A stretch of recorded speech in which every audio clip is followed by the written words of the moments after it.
It's a lot more like rolling 3d6 than rolling 1d20. Correct. But like that's my point, I guess, true. of like why the resolutions being so funny is because you're actually working with this very narrow, very even distribution of stuff. Unlike the D20 system, when you're like, you could have an equal chance of getting a 1 or a 20. Right? Like statistically, you should expect to get a 0 from your dice roll probably 30-40% of the time. Yeah, sorry, yeah.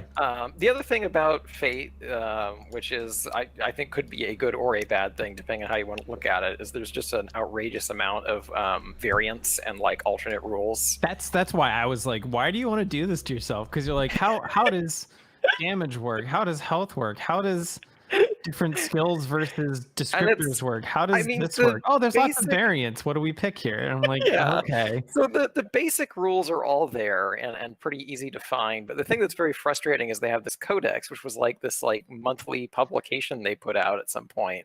And each issue of it has a different like variant idea or rule that you could use. But the way they have it on the website is every single codex is listed as its own entity. So you have to go through them one by one to look at the different variant options instead of there just being a page that is like, here's all the variants that we came up with over the course of like publishing these magazines. You're building your own Linux distro to play a tabletop game. It's like me looking at that site that we use for like the Star Wars items. And it's like, I look at the page that's like armor enhancements and it's like, here's all the names of them. I'm like, fuck you. Please, God, just put them all on the same goddamn page. It was the most. Yeah. I want one page that has literally every single item on it. Every ship, every piece of armor, every weapon, everything on You can't have that because of capitalism. That would have been nice. It's because they want to throw ads, honestly. Oh, I mean, that's fair. So capitalism. I more meant like the people who make the game aren't going to provide that for you because they want you to buy all the source material. Well, it's all on the website. But is it on legally? On Fate it is. Yeah, Fate. The Fate. Yeah, sorry. Fate is very much like, here's our open source game. It has all the pros and cons of an open source game. That makes me immediately skeptical about this entire game. Because I've dealt with a lot of open source things before, and they're never quite good. Yeah, that's fair. Like, OBS is great, don't get me wrong. It also sucks ass. GIMP is just as good as Photoshop. It has been since like 2005. GIMP has been like sued into the ground by Adobe every time they try to do anything remotely nice. Adobe's like, you're not allowed to do that. We're already doing that. You're copying us. Sued. And they have to like stop doing the nice thing. Because software patents are a reasonable thing that we decided to do. Because they drive innovation or something. Sure. Hey, you missed. All right. You would have gotten my programming joke because you're also a programmer. It's fine. I was making a joke about how the Powered by the Apocalypse system is declarative and Fate and D&D sound imperative, and only Sean was able to appreciate that. But you can also. Yeah, I get that. I have to think about this. I have to think about the D20 versus like whatever the fuck system this is. Yeah. Actually, yeah, I don't know where this one falls in. Like, I think the game would be more imperative, but the Senate lets us get away with a lot of shit, so it feels more declarative. I agree. Okay, I mean that as a compliment, not as an insult. I appreciate that. It's true though. There are a lot of times where like in the moment I will just make the call. Like I could look up the rules and delay things for 15 minutes, but I'm just going to say we're going to roll the dice and see what happens instead. And shopping rules, who needs them? Yeah, I'm always Tyler, and it's like, and all flags or warnings are turned off.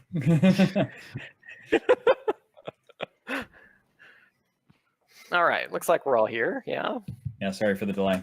That's okay. That's okay. Speaking of which, Nick, how'd your ranked matches go?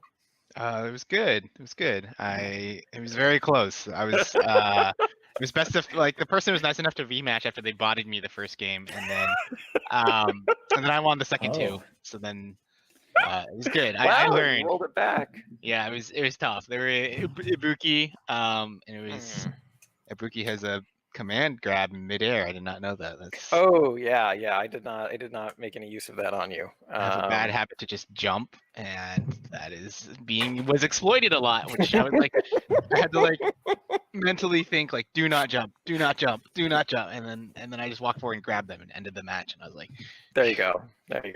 What game are you talking about? Street Fighter 5. Oh, okay. I was like, yes. midair grabs. What the heck are you talking about? Star Wars RPG, okay. don't you know? You can grab people. Yeah, midair, yes. Yeah, not me. Not with my athletic skill. Okay, maybe not Wolfroids, but we got forward dash canceling in here and everything.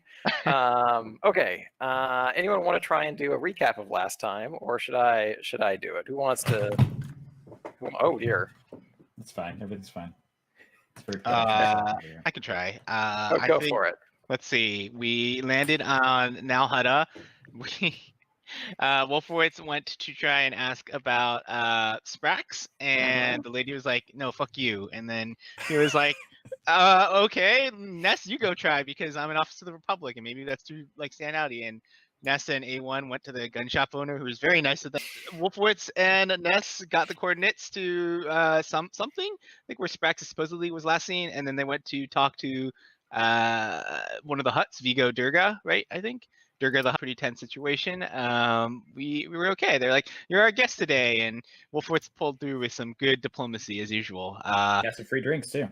Yes, and then meanwhile, Des, A1, and N7, A1 and N7 were hiding on the roof. Des was training her Lothcat and was stealth, and then Gamorrean guards were like, I'm Gamorrean guards, and then they just like fucked the shit up out of that Rodian, and the poor Rodian just died. And that's it. And then the Gamorreans left after just ransacking his shop. And then, they didn't even ransack it. They just killed him. They just axed him in the face, basically. And then I think that's where we left off. And then we calmed back to the group and we're like, bring the ship here, like now. Okay. I think that was pretty good. Wait, something was about to happen though. Was it? I don't remember something was about to happen or not. I kind of felt like I was like, we were eating. We were gonna try and get out of here by noon, is all I remember. I know there's a lot of stuff with the Vigos. It wasn't by noon. So okay, one important detail. You didn't get the coordinates for the Hutt's palace and go there. You got basically kidnapped. Yeah. Yep. Politely escorted. We were politely kidnapped. It was a consenting kidnapping. And I think right near the end of last time, Wolfowitz was like, "We are not spending the night here. Get the fuck over here." Yes. Oh yeah. Yeah, it was more of a thank you for. Also, excuse me, you neglected to mention a really important part. I'm getting our money back. Yes, that's right. Oh yeah. All right. I think you have it already. Or they're bringing it to you soon or something, Trevor. Yeah, and the money was not memories of them saying that they may have already scrubbed the imperial markings off of it or something. Yeah, the money was not brought to you yet. Hut Tass invited you to stay in his palace while they recovered it for you, was what they had said. Cool. I think I had expressed concern about like getting shot out of the sky if we tried to approach. I remember this as well. Yes. I don't remember if we like got an answer to that. I believe that was where we had left off, with you guys deliberating on what the best approach going forward was. Here. Just for fun, though, Des, why don't you go ahead and give me a survival roll to see how hanging with your Lothcat's going? All right. Is it in the backpack right now, or like where? Last I checked, you guys were back on the ship while you were figuring out. Against any difficulty? Difficulty, we'll say 2 with a boost die of 1, since it's starting to warm up to you here.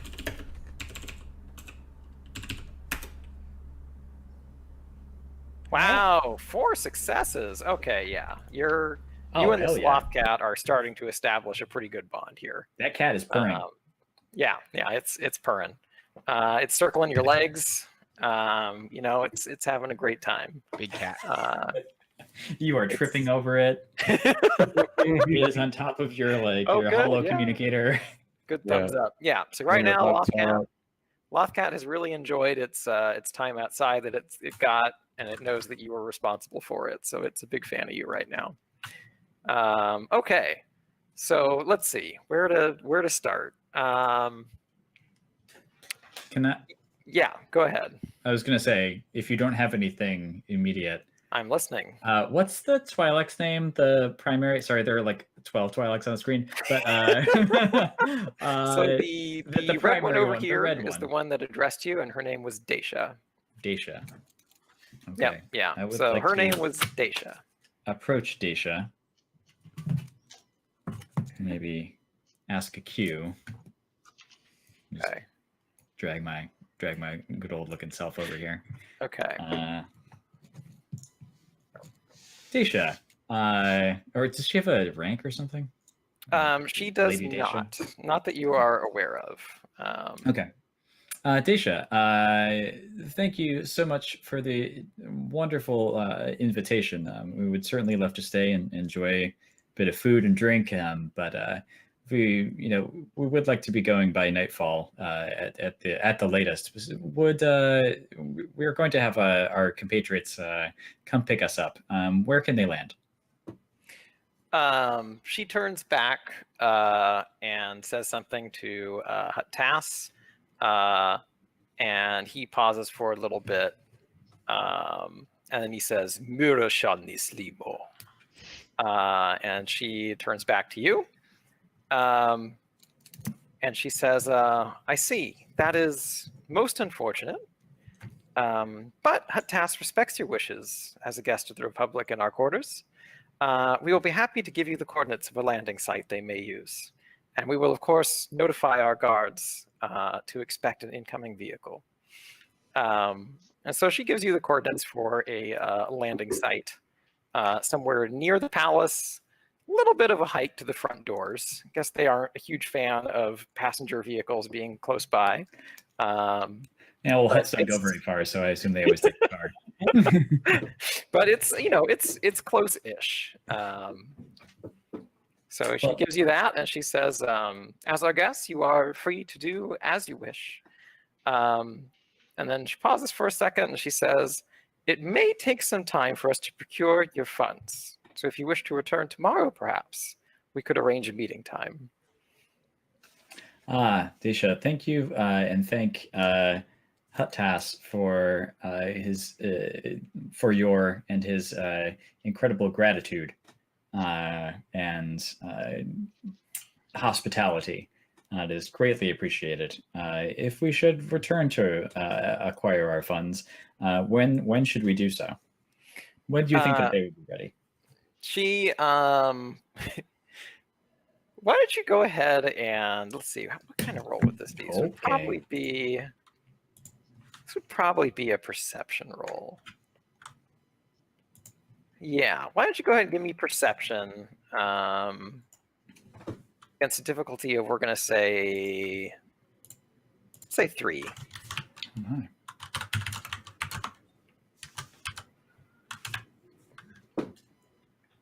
Oh, oh, perfect. Okay. It actually feels like the mood. So, I mean, she puts on a real steely face, and she says, "We will expect." Being friendly. She says, "We expect to see them at noon tomorrow," and the minute she says it, she is lying. You are sure of it. Just something about it, it rubs you the wrong way, and she may have no idea where your credits are and what's going on with them. They're playing some kind of game here that you're not completely in on. Perfect. It's like, when you ask when your like dry cleaning is going to be ready, or when like your car is going to be ready after getting something fixed, and you're like, tomorrow. You're like, what time tomorrow? Anytime. Yeah. First thing in the morning. Right? Yeah. Or we close at 6:30. 7 a.m. Just come right on by.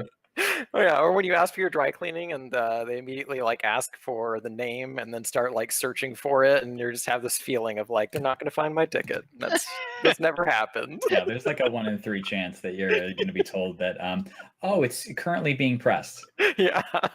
Please come back in 3 hours. But all right, okay. So you know for sure, not telling the truth. Not surprising that they're full of shit. Cool. Well, thank you, Desha. Again, greatly appreciative of all that you have done for us. My Jedi friend and I will be over at the table. If there's any update as to when our credits will be arriving, you know where to find us. Thank you. Okay, she nods. You are free to, return. Okay. Okay then. All right, so I'll communicate back to N7 the coordinates, but in that I will also tell them that it's unlikely we're getting our credits back today. We'll probably either have to come back tomorrow or, but I will relay all of this information to the crew. Okay. Essentially that they are full of shit and they are not going to have our credits ready by tomorrow, but I am not staying here. So I think we need to reconsider another plan here. All right. Back over to my cockpit crew. I think I'll start. Star wipe. I think I'll head over to the coordinates that they gave us to pick them up. Okay. We can kind of figure out what to do, but I don't really want to leave them sitting around in hut territory, waiting for money to show up. It's not a very comfortable situation. Like waiting in the seedy part of town, just chilling, this is cool. Yeah. These are like all the mundane parts of Star Wars that I don't know if have been like elaborated on. Like, do people just wait in orbit while they're like waiting for stuff to happen? Is that safe? Well, we're on the same planet, so we probably wouldn't even go into orbit, right? Yeah. You could planetary. Because we have these magical ships that could go in space and in the atmosphere and be near the ground. It's all fine. In the world of Star Wars, a spaceship is also a planetary vehicle ship. You can just do both. It's fine. Don't worry about it. Wow, I never thought about it till you said that, but it's true. Really? It's not something. It just made sense to me as a kid. Yeah. Millennium Falcon has no problem moving around in any gravity, any atmosphere. Yeah, completely fine. Yeah. Does it not make sense? Millennium Falcon, I don't know. A lot of them, they all have their engines on the back pointing backwards, and then they take off like this. Oh, sure. They have like little fire extinguishers that push them up. The Millennium Falcon flying along the surface of a planet should be going along like this, basically. Yeah. It doesn't make a ton of sense. No, they do have those little spritzers that push them up, but it's nowhere near enough. It's nowhere near enough to lift it. Sure. Okay. Yeah. They tried. They have these little. So N7, while you're bringing the ship in, why don't you go ahead and just give me a perception check against difficulty of 3? Yeah, of course he is. Yeah. Landing. It's a very normal landing site. It's kind of like a giant empty plane. And there's a couple of ships that are already there. A lot of them look a lot nicer than yours. And a handful of them look not as nice. No shade to the Franklin. Franklin's seen some shit. It's a Kleenex box. It's a nice Kleenex box, but it is a Kleenex box. Still an Xbox. Hey, you ragging on my box? It's an original Xbox. Yeah. It looked good at the time. Okay, 1. All right, that's enough. Okay, so as you are flying over to Tassa's palace, you do happen to notice, looking through all my lists, I have so many maps for this one. I have no idea how many you guys are going to see. Oh, okay. Yeah, sorry, I'm sorting through a bunch of them here. There it is. Oh my god. Okay. So as you're flying over, you do notice an area that's it's really built up, and you can kind of see it from above. Looks like this. Built up as in developed? Built up as in there's a bunch of odd machinery and tents and things sort of laid out. Like it's not a swamp. A bunch of boxes full of some sort of crystal substance, and then also a couple of AA guns that you notice are sort of just aiming at your vessel. Cool. Fun. The Franklin is not alerting you that you've been locked onto. They're not like lit up and armed. They're just kind of staying trained on you as you're sort of navigating over. Okay. But anyway, you land I'm near. Keep a mental note of that because I can do that. I can keep a literal. Ben 7 will remember this. I mean, you are a robot. Of course, you'll remember this. You remember this? Apparently, that's not a given. I had to buy an implant to be able to remember things. He has perfect recall. Yeah, I had to buy more dedicated WAM. Perfect recall. Okay. So anyway, you find your landing point, and it's just sort of a giant open sandy field with a couple of other vehicles around. And there are a handful of sort of Moran guards that sort of walk up and down the lane of ships that you can kind of see out the window. They don't really seem to mind you being here. Are there text messages in this universe? Yeah, sure. Can I text Wolfowitz and say your Uber is here? Your space Uber. Your Franklin is here. Your Franklin is here. Millennium is here. Your drive's will wait 5 minutes before canceling the ride. I'll text back. Do you guys want to come in for lunch? not really. I mean, when you can't I mean, not like you eat lunch, but you know. Yeah. The less I'm known, the better. Yeah, I don't really want to be in there. All right. It occurred to me that like this is our first time dealing with a more civilian-ish setting, if that makes sense. These are hostile gangsters here. They're fine. They're hostile civilians. However, like this is our first time dealing with not military. Yeah, I mean, we're on Coruscant or whatever, Coruscant all the time. Yep, that's it. Sure, but I basically just stay in my room the whole time and surf the web. It's really not the same experience. Wait, are you talking about A1 or Paul? Yes, that's the joke. Okay. All right. Well, Ness, let's hit the craft services table and then let's go. Yeah, stuff your pockets. Come on. Let's leave. Yeah, officer. I'll drop a note to the local Twi'lek, wherever they may be, because there's like 30 of them, to let Disha know that we will be back at noon tomorrow in order to collect our credits. Okay. The fellow that you say that to bows, works his way over, lets her know.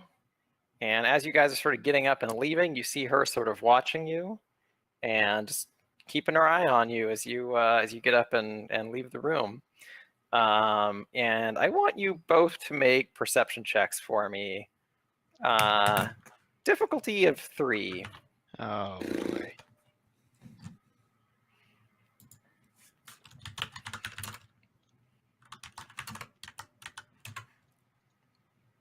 Perception. Here, where's my perception skill? All comes down to Ness. It's not gonna be good. Roll. Difficulty of 3, huh? Okay. Oops. Oh yeah, buddy. No, look at that. DD. Oh, but yeah, we need 2 more difficulties there. That still gets you a 1. Yep. Yeah. Still gets you 1. But with disadvantage. But still a success. So as you guys are leaving, these guards make no effort to stop you. They let you go. Yeah. But Ness, you in particular, you feel a very light, just a very, very light sort of like thunk, like near your back, like rear back area.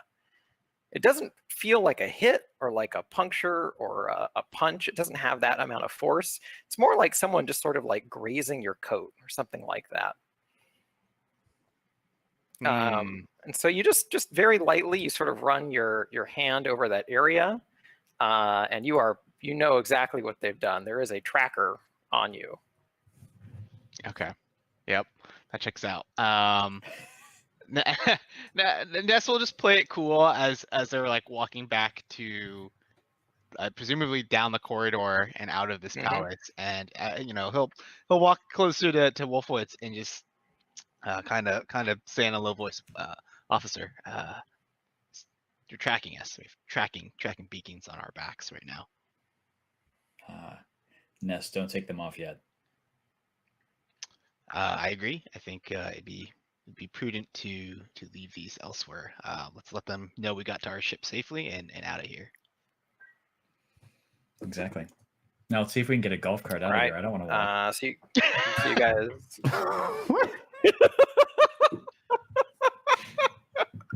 Just you went the Ness's voice will raise slightly and go, "Yeah, you want the Gamorrean golf cart to the hover cart to just swing by?" Listen, if we got the rough ride in, I'd like the easy ride out. The guards do not ready a golf cart for you. Oh, come on, not even a roll? I don't give it a roll on this? If you want to try and approach them and negotiate it, absolutely. Yes, I will approach one of the guards and ask them for a ride to our ship. Do you speak Gamorrean? I will tell them, call Desha if you have any problem with this. Okay. Yeah, I mean, go ahead. Give it a negotiation against a difficulty of 2 with 1 setback die.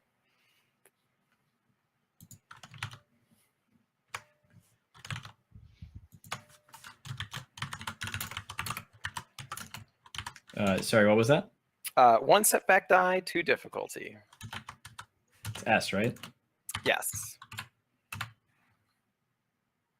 So many die. Are you kidding me? They just got the nicest fucking golf cart out. They got like Tass's like little personal cart, including a charcuterie plate waiting for me. Okay. Yeah. And nasty, of course. This could not work any better. It ends up that Wolfowitz has picked up just a little bit of Gamorrean during his time as a Republic officer. And so, Ness, you're a little surprised when you suddenly hear Wolfowitz make some like grunting noises. But they're really, really appreciative of the fact that Wolfowitz knows a little bit of Gamorrean, and they are more than happy to ride you guys over to the destination. Perfect. Yeah. I see that fallen gonk droid, which I don't know if it was placed for like a really strong reason, like story lore purpose, but it's there. It's moving around. What does it do? To be tipped over. It's like yeah, like what does that kind of droid do? It's a power droid. It's a giant battery. Okay. Well, he does maintenance, things like that. Okay. Interesting. So you guys, boy, I have you people everywhere. Okay. So, N7, everyone, you guys are sitting there sort of waiting for a while, and it's not long until you see Ness and Officer Wolfowitz getting a personal escort in a very shiny, like, silver land speeder as it pulls directly up to your ship and lets them off into the loading bay here. For a second, I was hoping they were going to bring it right on board because that would have just been great. I would have had to have had like 3 criticals, and they were like, "Hey, take the speeder with you." I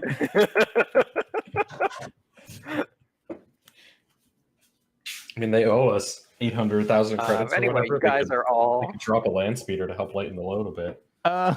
Owe us. It's our money by right. It is our money. Wrong. That's what you ask. I mean, considering it was our money by finders keepers rules, and they're the new finders, I think they're the new keepers. Well, I think that's for us to figure out. It's true.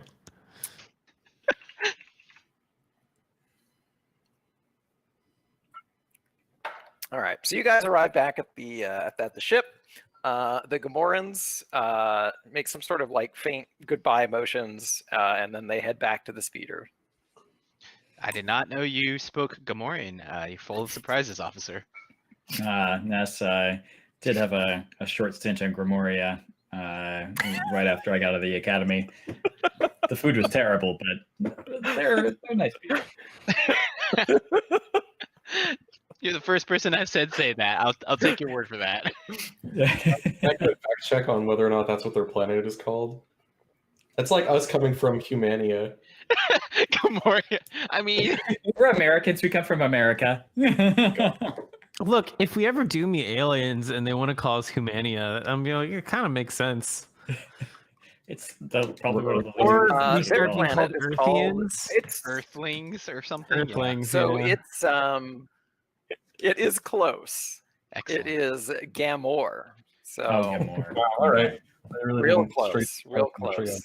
Yeah, I mean, outside of like, Tales from Jabba's Palace, I don't know if I've ever actually read a story that many stories that involve Gamorreans. Not a lot, no. Yeah, they're kind of just used for hut hired muscle, and that's about it. Yeah, Mhm. pretty. Oh, that's the only circumstance in which I've ever seen them. Yeah. Yep. That makes sense. Ness will now actually say, what should we do about the tracking beacons now? I think we should keep them. Hey, number one, I think we need to formulate a plan here. What are we going to do next? Two, we should take them back to where we came from. We should take the tracking beacons back there, leave them there, and I don't know, put them in a box or something, or put them in a dead guy's shop that nobody's going to go to, underneath the arm. What dead guy? Somewhere. I will start flying back to town once they get on. Okay. Sure. Yeah, Okay. we gotta have some discussion time. So we should Yeah, probably just fly back discussion time. while we're chatting, because it's not really that far. Like, That's correct. Okay. So N7 rolls off to the cockpit to get things going here. But okay, so you're heading back to the first location you guys explored. Is that that's the plan for these tracking beacons? Are there any Good for tourist us. traps on the planet? are there any what? There's Thirst not trap? Now, Hana? I thought that's what Thirst everyone trap? said. I think he said tourist. Tourist. Tourist trap. Oh, Tourist Wait, trap. I Right, don't think he thirst said traps. tourist trap. Probably, yeah. Is there anywhere we could go for I mean, a it's a nice gangster planet. I steak assume and/or they've got Star the Wars serious redneck equivalent district, of but- steak? Is there somewhere we could acquire a bottle of blue milk? Like, That's risky. my point is, if we're Hutta killing is time on not a different planet, I think the exactly- most convincing thing to do would be like go do that. We're gonna go see the local oddities and check out whatever the tallest building is in the So city. A I giant. thought you wanted to get the So- blue milk from Moth Cat. I thought the cat would love it. It's a good way to get some rep with the cat. yeah. So the problem with that plan is Nal Hutta is not typically a place that takes tourists. I mean, most of the activities that people would do for like leisure and fun are all inside of a Hutt's palace on Nal Hutta, and you guys are no longer inside there. Just go back. Yeah. Just like, hi, we're back. We Is changed there our like a minds. casino as part of the palace? No. So the Hutts are very, very selective about who is allowed into like their sort of circle, usually, which means that for a lot of the Hutts, you need some sort of inn to get inside and enjoy the leisure activities. And if you're not inside doing that as a guest, you're most likely either a servant or a slave. If you're lucky, you're just working for them as like a bounty hunter or like contract work or something. So who lives in the town we were in? So that would be various like merchants and vendors that operate out here. Smugglers, probably. So there are some of those, but in terms of like tourist attractions, you probably won't find anything that high class on Nal Hutta. Okay. I mean, You that's could go sort of to why a- I'm asking, because I'm like, Mhm. who's living in the town and what are they doing in their spare time if like they're neither slaves nor servants? Yeah, so boy, so as far as the village goes, a lot of those people are selling wares and things for the Hutts. They do not always stay planet side. But I mean, you could go and find some kind of like eatery in the area. Those do exist. It's just that in terms of like, hey, when you're on Nal Hutta, you should definitely try Smorgasbord, Bodobor, or whatever. That you're not going to find that here.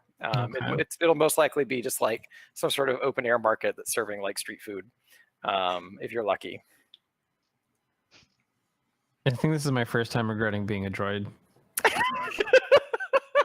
You really have no reason to buy street food. I can't. Exactly. Yeah. There's nothing for you here. I mean, There's there's black why- market stalls, right? Like you could. Yeah. Mhm. Why travel at all if you can't eat delicious food and buy like meaningless knickknacks?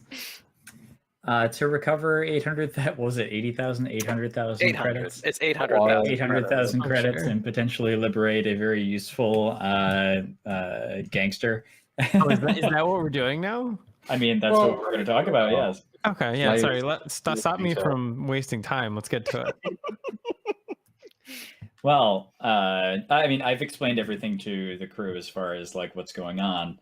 I think what I would ask is that, so Disha is clearly lying to me about getting the credits back to me tomorrow. It's clear that she wanted to keep me and Ness there in order to do something to us over the evening or before tomorrow, in order to who knows what. But it certainly was up to no good. So my thoughts are. Sprax is currently being held as a prisoner, mining whatever, some sort of mineral or something. We have his location. I say we go liberate Sprax and then go collect our credits wherever they are. I think he will probably have a better idea and be more truthful with us than anybody that we talk to with the Hutts. They seem to have no respect, and I don't think we have any leverage over them. So, and I would hate to have to go back there, especially considering how well armored that fortress is. Thoughts? Do you want us to go overtly or covertly? Well, covertly is so much as we think that is possible. I will say they put tracking beacons on us. We currently have those tracking beacons and are aware of them, so we can leave them wherever we think. We lost the Senate. Oh, the Senate. Reap. He's gone refresh. He's gone buffering. Beep boop. Buffer. I'm gonna get water then. I'll be right back. Message him, I guess.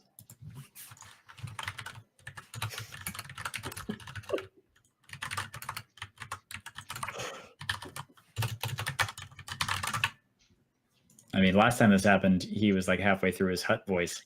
I know. Yeah. We might be missing something really important right now. Okay. We only see a picture. I can hear you guys. We only but see I, Goofy. Seem to be Yeah, gone. we just see a picture. We don't hear you or anything. I see Also, good we old block Goofy. Mess. He said he was going to get. Oh, okay. I'm here. I just see the Senate touring Disneyland. It's not supposed to be doing that, I think. Unless it's You Florida. can. You're just only allowed, 20,000 people in at once or something. Oh, Disneyland's open again? I thought it was just Disney World. It's probably, I don't know. Yes, I think it's just Orlando. I thought Disneyland was getting turned into a vaccination site. It like super is. site. It is a Lots vaccination in super Disney in Anaheim are. Hello And there. actually, I just saw this really sad post today that Galaxy's Edge in Disneyland has been closed for longer than it's been opened since I it don't want to know opened. that. No, That's a bummer. that's a lie. That's a trick. Send no apply. Alan says Disneyland is not open. Yeah, that's what I It's thought. reasonable. Disney World is the one that's open, right? The one in Yeah, Florida. it's in Florida.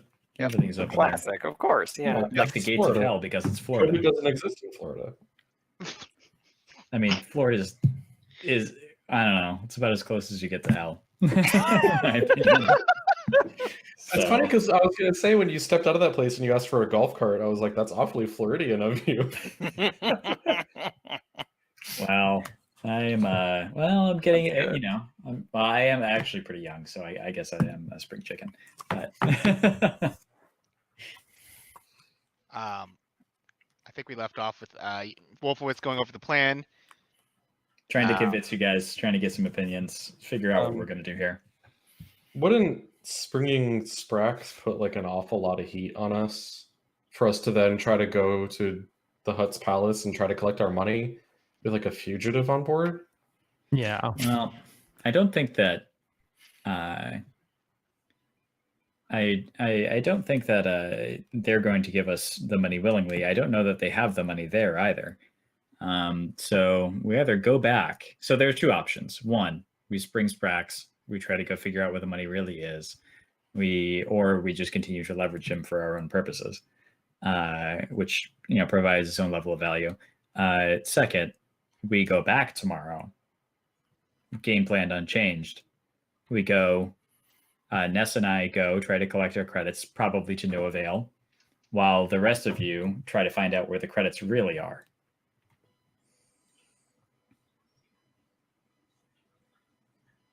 Or they feed us all to the Rancors, and we die a spectacular death along the way. I'm conflicted between my character brain, which would just be like a loading screen right now, and my meta brain, which has actual opinions. Like, you're telling me this, and like my eye just starts spinning and like zones out a little bit. That's what A1 would actually be doing. Waiting for someone to say the word "gun." Well, I feel like if A1, I don't know, this is my read. If A1 wanted he wants the money most. He doesn't really probably care about Sprax because he provides some nebulous level of value, right? Like, probably he's gotten us out of some situations for sure. But it's probably not as valuable as 800,000 credits. Yeah, I'm like, is Sprax's life, considering that he's getting replaced, right, in the hierarchy, even worth 800,000 credits at this point? Yeah, but I don't have a relationship with anybody else. I mean, okay, but if we saved him, would he get his position back, or is it gone? Like, I don't know what the Vigo rules are on like accidental deaths or like. Real... I'm waiting on a phone call. That's what I'm waiting on. I'm waiting on that phone call back from the other guy, right? Yes, yeah, Pret. Vigo Pret. Pret, yeah. That's right. Yep. Have we received any messages from Pret yet?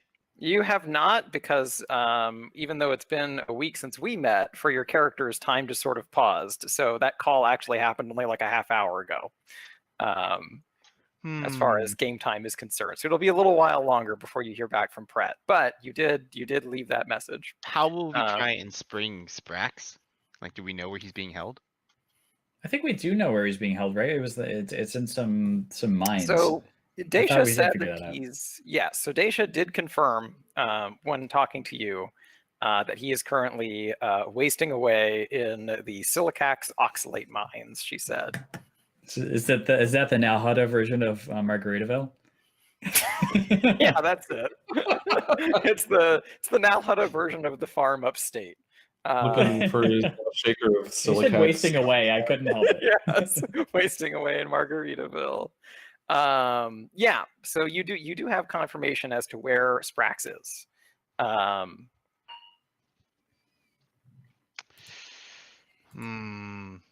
could try just like visiting and see what's up, but I'm pretty sure we flew past that mine on the way to pick y'all up, and there were anti-aircraft guns. So if they got mad at us, they could get very mad at us.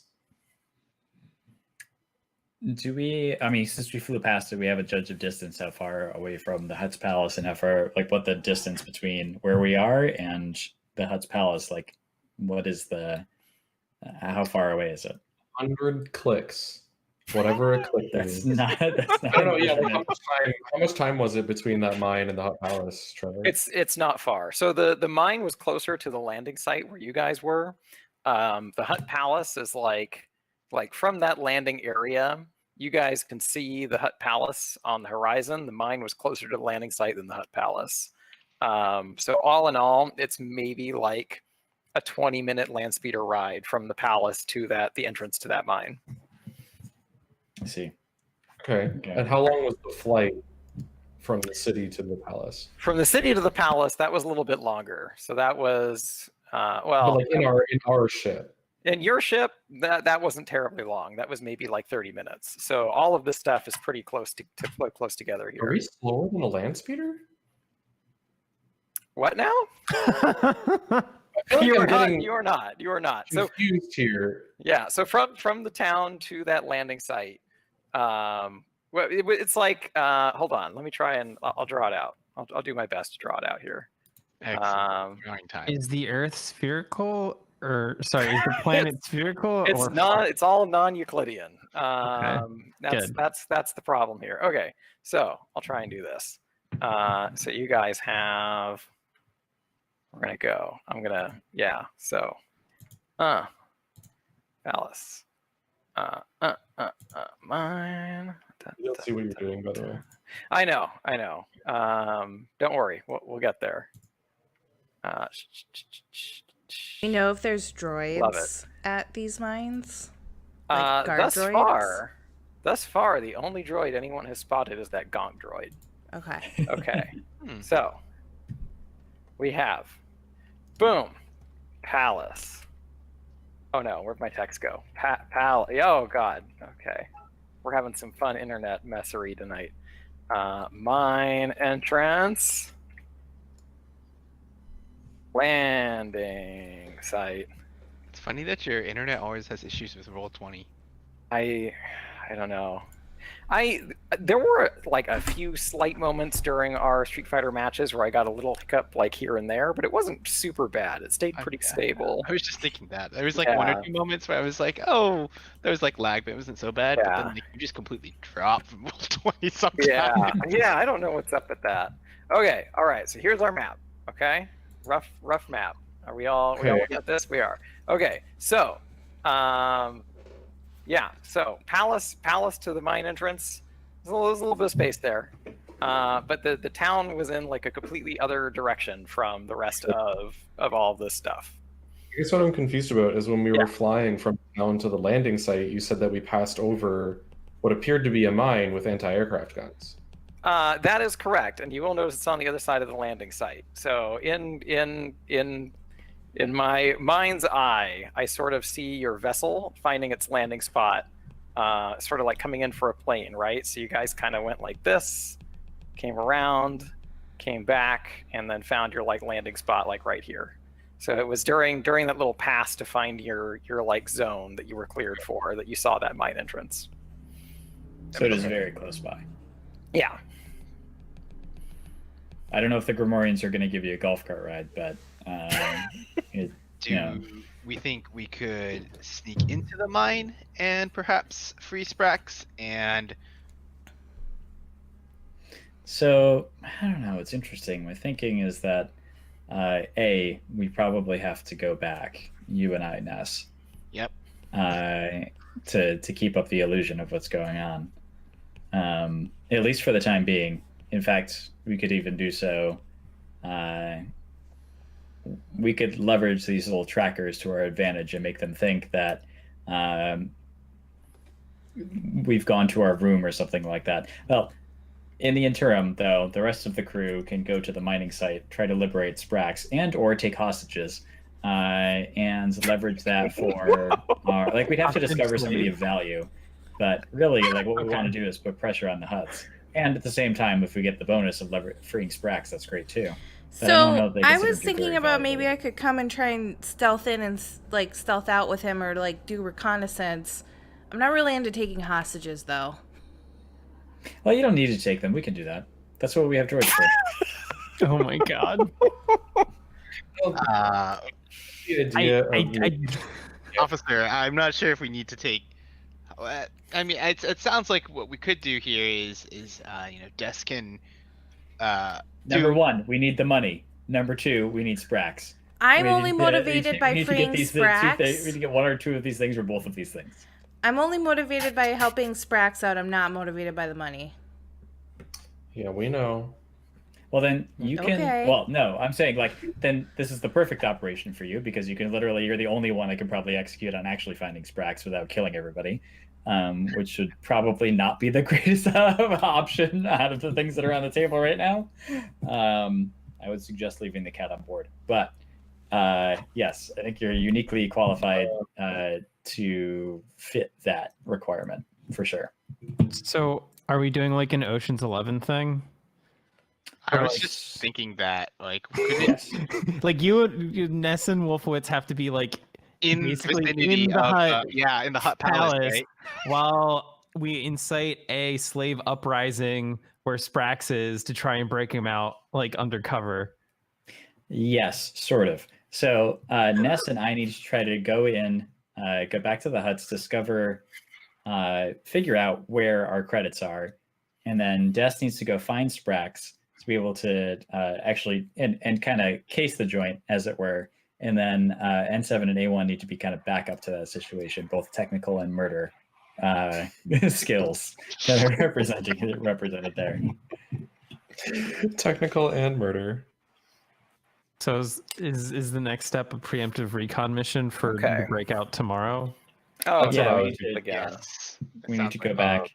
And if need be though, like if Ness and I or one or the other need to get out, we can always feign sickness, request a room, put the tracking beacons there, and then get out of there. I need to use the bathroom. Probably Ness. He's a lot stealthier than I am. We could send Des off tonight to maybe scout out the mine a little bit. She's like the stealthiest of all of us, probably. Yeah. About droids. Not necessarily even try to go in anywhere, just to scope it out and see what's even going on. I can do a little bit of stealth, but not a great amount. With, like, the big noisy ship. Yeah. We'll need to. The speeder only holds one, right? That's true. Yeah. Des can take the speeder though. That is great. If Des wants to go scout tonight, not necessarily like trying to rescue anyone, just trying to see what's up. Yeah, exactly. Case the joint. That would case the joint. Well, that would work. No, yeah, I think you're probably right. Yeah. Des? Yeah. Are you up for it? Yeah. All right. I think we got a game plan. When Des gets back, we'll formulate a plan. Yep. We'll figure out what we need to do here. Okay. We need to get that like classic heist music. You know how there's that one song that's like in every heist movie. Casing the joint. This mission turned out a lot differently than I thought it was going to turn out. We're now Star Wars Ocean's 11, which is fine. This is great. Yeah. I was told it would be D&D, but this is much better. My encounter is not the whole session, right? No. Okay. No. Just making sure I understand that term. That entirely depends, I guess. I mean, at this point, it's hard to say. This session could have gone a great many ways, let me tell you. So it's all on you at this point. Okay, so the plan is Des is going to sneak in. The trackers, you guys are leaving those on for now. Is that correct? I think what we're doing first is we're all staying in the ship basically, and Des is going on her speeder bike to figure out what the situation is at the mines, coming back, reporting to us, and then we'll figure out if we're gonna Sprax. If it's we're pretending like everyone's behaving and we don't know about the trackers. Okay. All right. Des, do you have like stim packs and like are you like suited to go in case something goes wrong? Yeah. So I've got concealing robes in addition to like all my stealthiness, and I've got one stim pack on me, and then I have long range comms. I have a lantern, my scanner, etc. You don't. Long range comms are a giant backpack. Don't bring those. Are we far enough away that we can communicate, or are we close enough that we can communicate? I looked at this up a while ago, and regular communicators on the same planet, totally cool. Totally good. Okay, great. Yeah. I'm gonna give you one of my stim packs, so just like take two just in case. I'm gonna give you my shield remote. It's just a little robot that can like make it a bit harder to shoot you if that becomes an issue. I'll pull up the details if it becomes relevant, but it has 0 encumbrance. It's just a little thing. Okay, and then I'm just like making sure, since obviously I've been bad at this the whole time, I have add a boost to all stealth checks. I have that I think twice actually. Yeah. Oh, you have two. You've taken it twice on your tree. Mm-hmm. Okay. I also can. It doesn't come up that often, but good too. And I have a new system of how to add my shit to the other piece of paper. There's also quite a few areas where I can remove a difficulty, I believe. Black square. Setback. It's setback, yeah. Oh, setback. Okay. Okay. Useful, but not. Yeah, if it's useful, the black square, unfortunately. that's a yeah. If it's the black square, that's a setback die, Okay. and then the difficulty die are like the little purple, like my mind just flashed on like 30 different like names for polygon shapes. It was like dodecahedron, octagon, Pyramid. like, yeah. Okay. Pyramid, yeah, well, whatever. Okay. Tetrahedron, I think. So. Oh yeah. So as Des is preparing for her solo mission here, is there anything else that anyone wants to do while she is away? Also, I have a question about one of my other abilities too. I've never tried to use. Which one? Now you see me. Once per session, take. Now you see me. Make a hard 3 triangle deception check to make a number of NPCs equal to cunning within medium range. Forget about the character. That could be helpful here. Yeah. So basically, it's you have to pass that check, and so you tell me like, hey, I'm using this now. Got it. So I pass and against a hard. Okay, so it's 3 Yeah. difficulty. Got it. Okay. It's a 3 difficulty check, and so basically, like if you get spotted, you can tell me like, hey, I'm using that ability now, and then if you pass, all those people just immediately forget that you were there. That's what that means. So the oh shit. Yeah, that's your oh shit button if you get busted.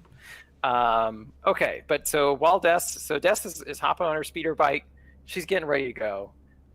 Is there anything anyone else wants to do while she is away on this?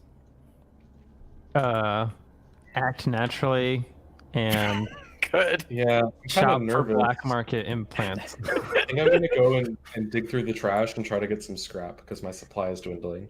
Okay. All right. Noted and noted. Okay. Wait, how does the shield generator work that you gave me? It's a shield remote is what they call it. I'll pull up the thing for it. Yeah, how do I roll for act naturally? Oh, it's cool. It's clearly a cool roll now that Cool. I think about It's it. definitely cool. I'm pretty sure if anyone had to like roll to act naturally, you get significant setback die. Whoa, hey! My cool's not that terrible.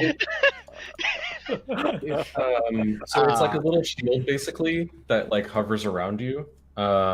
It's programmed to like automatically put itself between you and harm, and it has some stats of its own in terms of like taking damage, but it can also suffer 1 strain as a maneuver to upgrade the difficulty of combat checks against a target ally.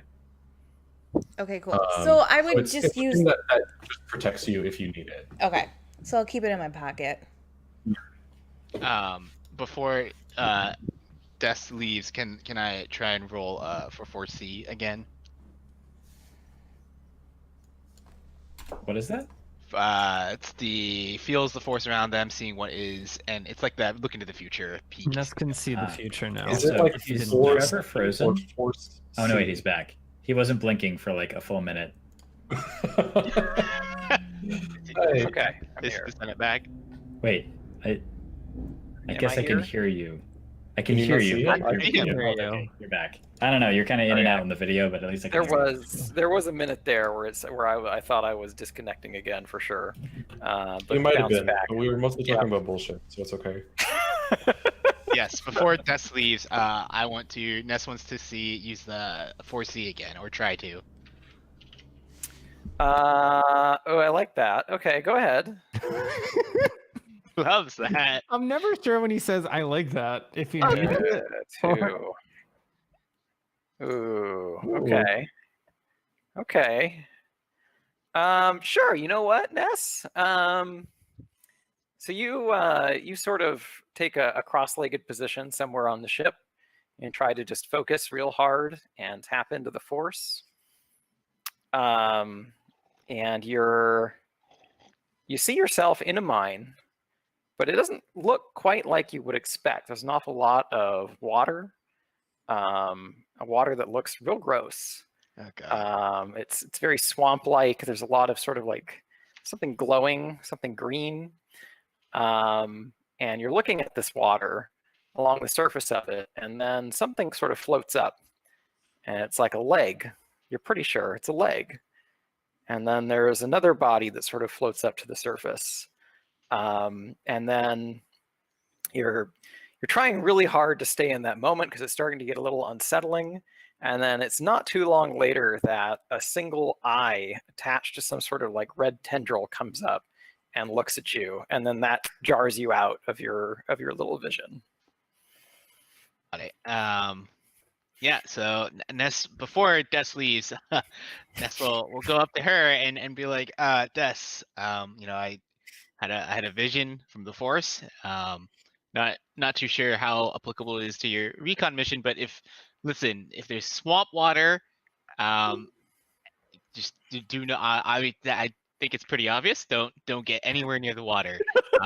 There's, you know, a bad feeling about it. I definitely saw some sort of tendril and an eye, body parts. It's not a great Force vision, but you know, may the Force be with you on this mission. And good. That's the good luck, basically, of the Star Wars. So yeah, that's it. That's all I'm gonna say. I was gonna say good luck. Wait, that is the good luck of the Star Wars. Yeah. Thanks, Ness. Yeah. So just for fun, what do we call that skill? It could be xeniology. I'm gonna guess you don't have any points in xeniology, though, do you, Ness? Ness or Des?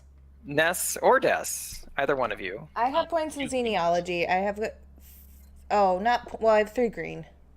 3 green. Okay. Ness, how's your xeniology? 2 green. 2 green. Just for fun, you guys can go ahead and roll that against a difficulty of 3. Nope. Yeah, that's predictable. Let's see how Des does. Yeah, okay. So yeah, you guys are not able to, based on the description of what you saw, you guys are not really able to identify what that creature is. That's kind of what you get hung up for a second or two there. You're just not sure. You have no idea. But you take a minute to try to puzzle it out. So no further information there. But with that, Des heads out on her solo mission.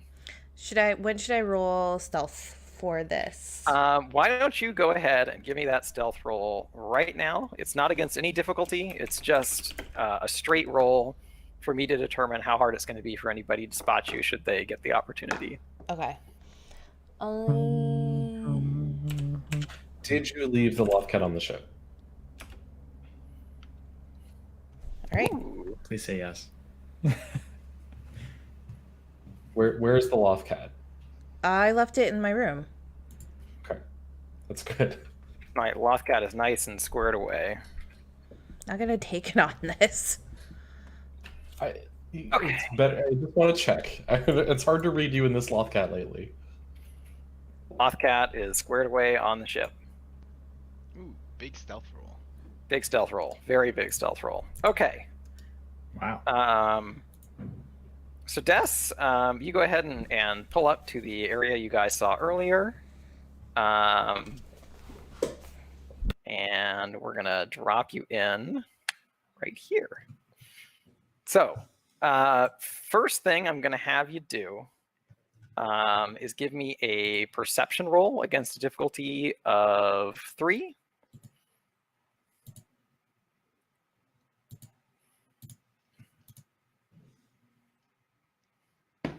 Does a general purpose scanner work in the dark? That is a very good question. I feel like I look up this thing every single session. And I always find out some electric binoculars, huh? And it's always there's always some other new thing that it can do. I think the problem is they're like, you can get a general purpose scanner which can do some number of any of these things, and the interpretation has been it does all of these things because we never specified what it did. So I mean, it specifically says in the book that it can do like heat signatures and like radiation sources and like motion sensor. So like it can do a lot. Yeah. And I would assume if it has a heat sensor, ooh, good result there. I assume if it has a heat sensor, that means it works. In the dark, at the very least, for those purposes. Yeah. Especially considering that everything you guys see here is organic. Okay. So Des, before you go in there, you sort of take a minute to sort of case the place and get an idea of where people are. So you are very easily able to identify a number of Gamorreans that are sort of patrolling the area. A couple of them are hauling boxes in the back, it looks like, and then a couple others are just sort of like wandering around and keeping an eye out. Entrance right here? That is the entrance to the mines, yes. Okay. That right there is indeed the entrance. So what is my exact visibility to these guys? So there are a couple of lights all set up here. You are far away enough right now that like none of them would be able to spot you. These posts are up pretty high. There are breaks in them, so they aren't like a complete fence area. But you could use those for cover. And then these two guys are actually at an elevated position, so they're kind of like looking down on this whole area. Okay. And this is the only species that's around? So there are a couple of others around. You do not see any droids in the area, but there are a couple of other people or other races that are here. There's kind of a smattering of them. Like I'm asking, like, can I blend in with anyone who's around? Oh, I obviously can't like grab the outfit of a Gamorrean and just like throw that shit on and be like, look, I'm a Gamorrean. So you do see a couple of Twi'leks that are around as well, which would probably be like closer to your body type, but obviously you do not look exactly like a Twi'lek, so yeah. That probably wouldn't fly. All right, so, then I feel like, right, like I probably want to get to, are these stairs? Those are stairs, yeah. So that's sort of, there's like an elevated area that kind of goes up to the mine here. And this area, from your observation, appears to be sort of a campsite.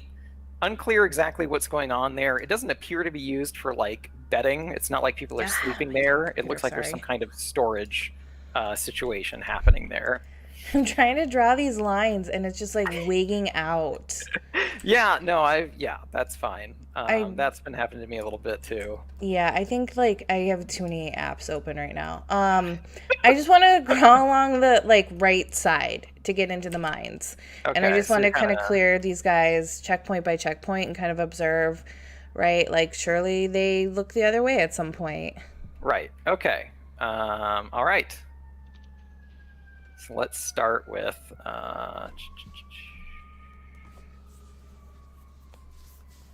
also have to take my meds here in a second. Yes, I did. Yes, I definitely thought that might be the case. I can tell. All right. We'll do just wow. Okay. This is actually gonna work out great for you. All right. So let's go ahead and just see how they do. Oh boy. I think Des has a good chance of being all right here.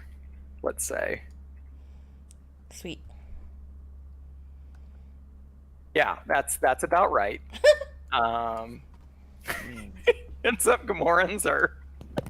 That was the Gamorrean rolling. Not very perceptive. They're not super Big perceptive. Okay, so yeah, we're gonna say these first two Gamorreans, you are able to sort of just like hug this side.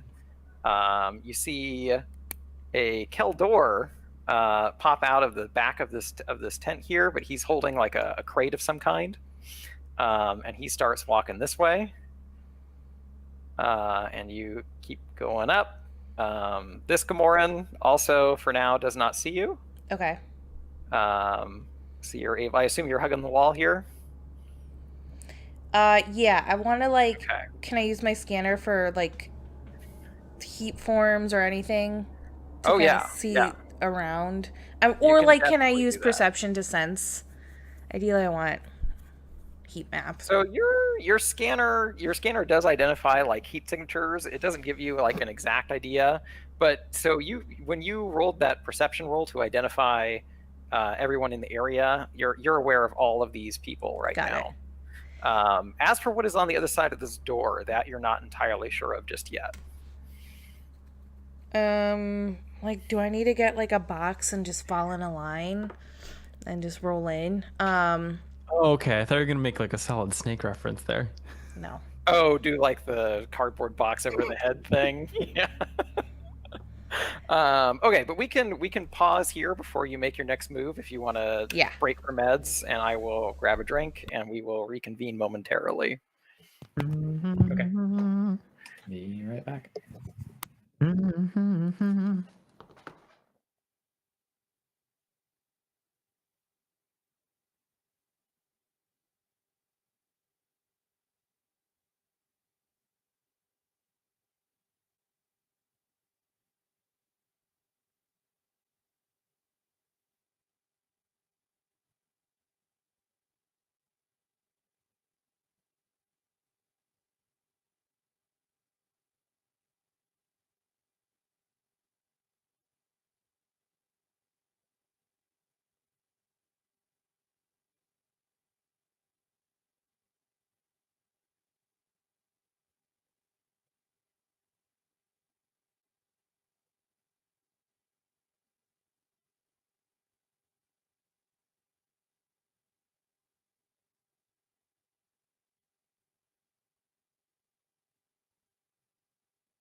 It's always a fun game to be like, is Meg at her computer? And the VTuber, and she's just like being very You never still. know with the VTuber. Or is the VTuber in like an idle pose? Yeah, this one will still blink and look around a lot. she's here. Move it. Yeah, it's like when you're gone, it sort of sits there and it looks like up and to the side. And it like moves around a little bit, but it sort of just keeps looking like over there. That's because this one is programmed to look where my mouse is looking, or where my mouse is on the screen relative to it. So I probably just like flipped it. It's yeah, it's being weird tonight where like the shortcuts I have for the expressions won't load always. Not entirely sure why. I mean, if you're slowly melting your computer, maybe it's just not a high priority task. Yeah, probably. I mean, like, who knows how good B Magic Mirror V1.5 is. Yeah. I just hate that when I mouse over where the VTuber is, the mouse will show up. And so then, like, you can sometimes see this, like, mouse on my face. You can put the mouse. Is it just a window capture then? Say that again? Are you just doing a window capture on the VTuber thing? Yeah. Like, oh, it doesn't output a virtual video device? Not this program. It seems like such an obvious thing to do. Yeah, right? It's like the whole thing, right? So, sorry. This one has it. I don't know why I can't get it to work, though. Huh. So, there's... Wait, where is it in this one? Maybe it's the other one. Is this the one that you had that was like a transparent window? Yeah. Can you set that so that it's like always on top and put it on top of like whatever you're playing and just like be recording your screen? I wonder if that's the way that they sort of intend for you to do it. I'm not sure. So it does actually have virtual camera output and I can enable it, but I've not seen... And then it's also defaults to 640 by 480. I'm like, okay. Which is, I don't know, that's fine. I think that's normal webcam size, right? A lot of webcams are 480 or 720 if you're lucky. Yeah. Okay, let me see. Unless you have like a really nice one, like that one Logitech that everyone loves, I think is 1080. Video input. Now I'm like, how many pixels do you need for a VTuber? Yeah, so this is what pops up when I try to use it. Oh boy, that's something. Huh. So it's a little mad, yeah. Because I tried this on New Year's and it was just like, nope. A lot happening there. Yeah, right. So that theoretically works. Yeah, but then this is one of the ones that leads to like a site in Japanese, and I'm like, okay, I tried. Use oh god. Is it deep? There's Google Translate, but then there's like the Google Translate that's supposed to be better than that. Yeah, sometimes I'll go do it, but usually like whenever I get to like a thing like this, I'm like, oh, I'm late. I know this one way works through OBS, and where I'm just running 2 different broadcasting softwares. This is fine. True. And your computer's like, kill me. I mean, OBS is at least like not streaming or anything, so that probably helps, but yeah, it's just like preview state. But there is a lot of webcams being passed around. Yeah, I don't even bother to have our own stream open at this point or play other music in the background. The music that would be playing though is like sneak music. Bum, bum, bum, bum, Oh yeah, I do need some I just sneak have Metal music. Gear Solid in my head right now. To be honest. bum, bum, bum.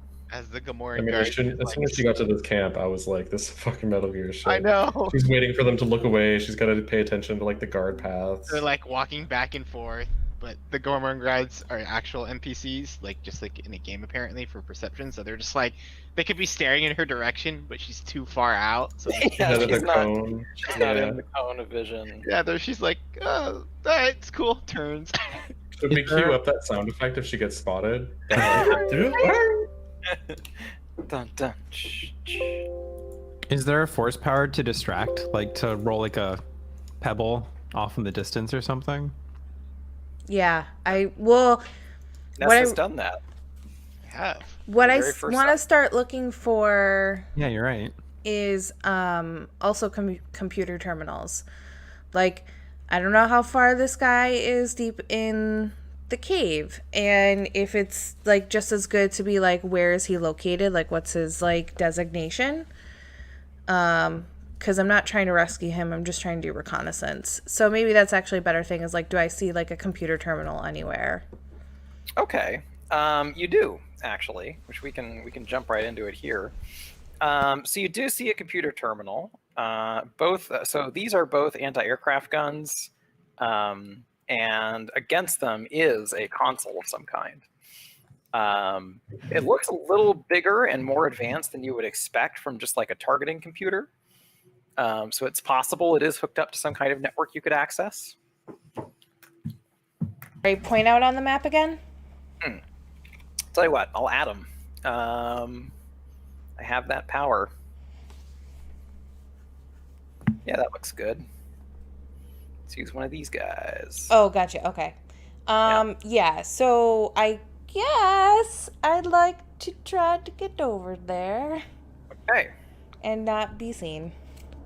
Right. And I have like my slicer and shit with me too. Yeah, I assumed as much. Okay, so the plan is get over here, use one of these, yeah? Mm-hmm. Okay. Jack in, do a hacking. Yeah. Yes. In Shadowrun or Cyberpunk, this is the part where I would tell everyone else to go get a drink. Fortunately, we're not playing that, so it's just one roll and we're good. What do you mean? I just got to do the Matrix math thing in Cyberpunk.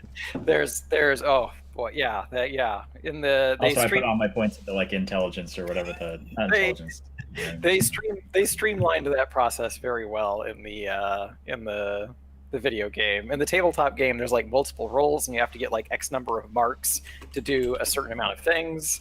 And it's just like every single time someone says I'm gonna hack, like it's like 8 rolls, and it's just like, okay, everyone else just like take 5 while we figure out how this hack goes. You're gonna eat, so have Yeah. fun. Yeah. Okay. So we're gonna give the Twelix a chance to spot you here. Since they are looking in that general direction, they're slightly better than the Gamorreans, but not that much.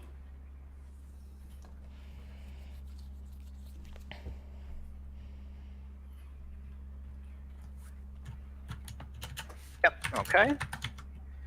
So you wait until these Twelix sort of have their back turned and they're heading back to grab some boxes. Just boxes with these people. Oh yeah. Oh, they're big boxes. Lot going on there. So you zip your way over here.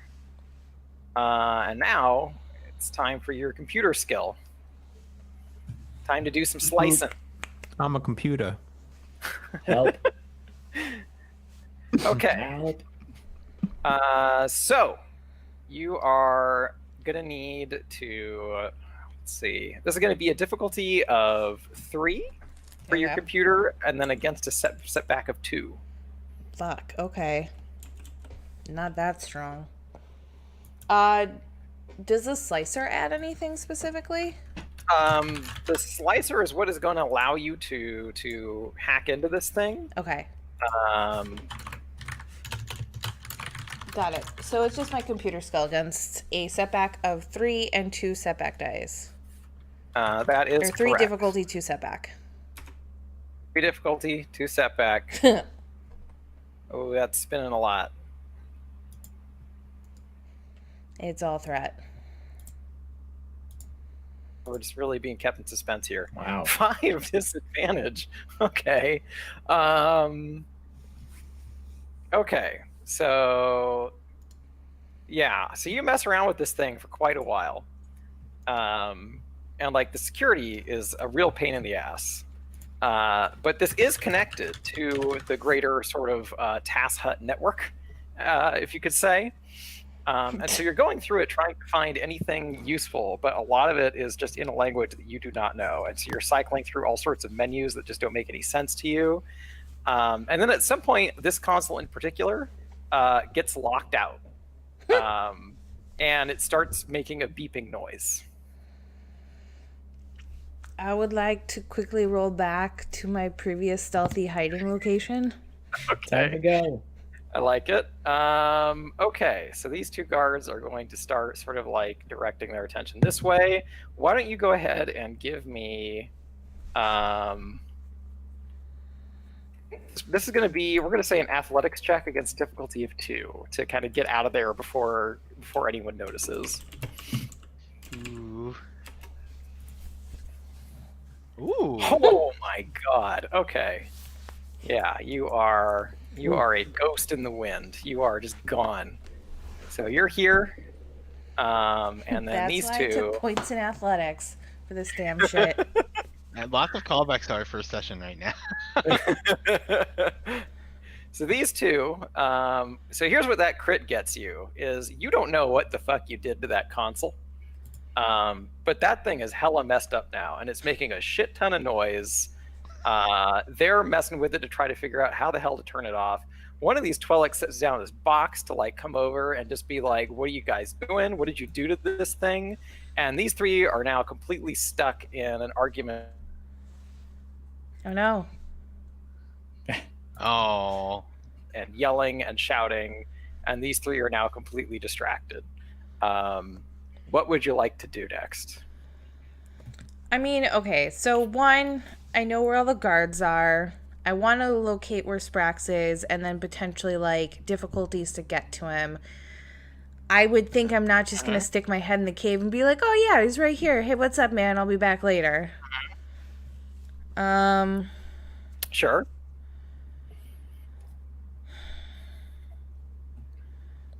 I'm like, I don't know what else to really do. Like, I'm like, I can figure out maybe what's in these boxes, but that doesn't seem to help us in any way. So, I mean, you can deduce what's in the boxes pretty easily. It's silicax oxalate. Right. This is like a processing facility. So you don't need to do too much work to figure out what's going on in there. And they're all close to the other terminal, so it's not even worth trying to get by that one. Right? Like I'd be spotted if I was like, so doo-doo-doo. they are distracted at the moment, so you could try and use it. You will be kind of in their radius though. So it is a dangerous thing to do, but if there was ever a time to try to sneak over and quickly do something, now would be the time to do it. It's just up to you as to whether you want to give it a shot. Sure, because if we're coming back, we're probably coming back with guns and things. Okay. And all right, so you're going to try using the... We're going to try using the second console then, yeah? Wait, say that again? The plan is you're going to try and use the second console, right? Yeah. We'll give this one more go. Okay. I'm just thinking on my oh shit button if I can pass a hard deception check. Okay. So you go ahead and sneak up to this one kind of sideways and kind of hang low. Behind you, you hear the three of them still arguing, so you're going to try to make the best of it. So what will we do here? 2 difficulty or 3 difficulty. Yeah, difficulty of 3, and let's make it 1 setback die this time, since you've had 1 pass at the system. Okay, so all die have canceled out. So the good news is this one doesn't start beeping. The bad news is you're stuck messing with it for quite a while, and you are unable to make any headway. All right, I want to go try and peek in the cave and then GTFO. Okay, sounds good. We're gonna give these guys a chance to spot you here again.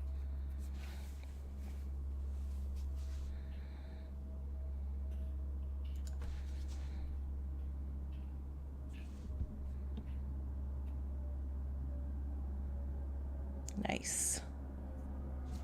Okay, so yeah, they're too lost in their debate to do anything there.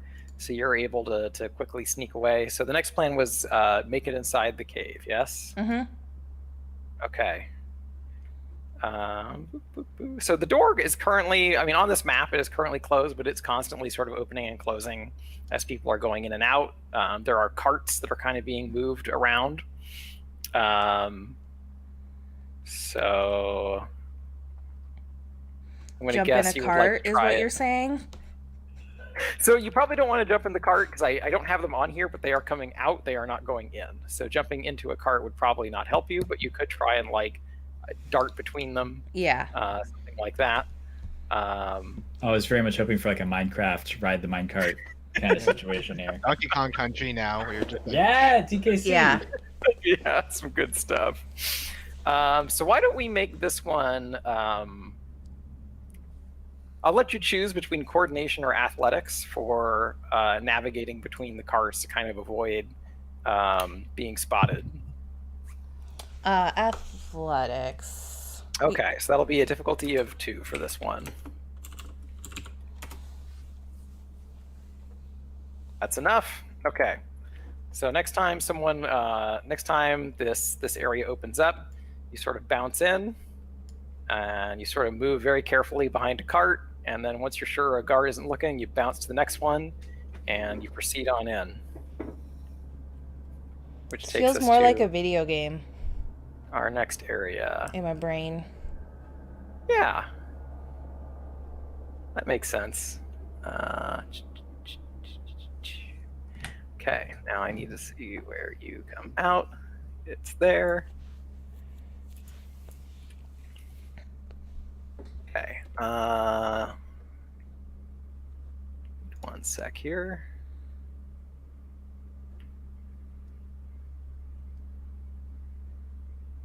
Do that. Turn on.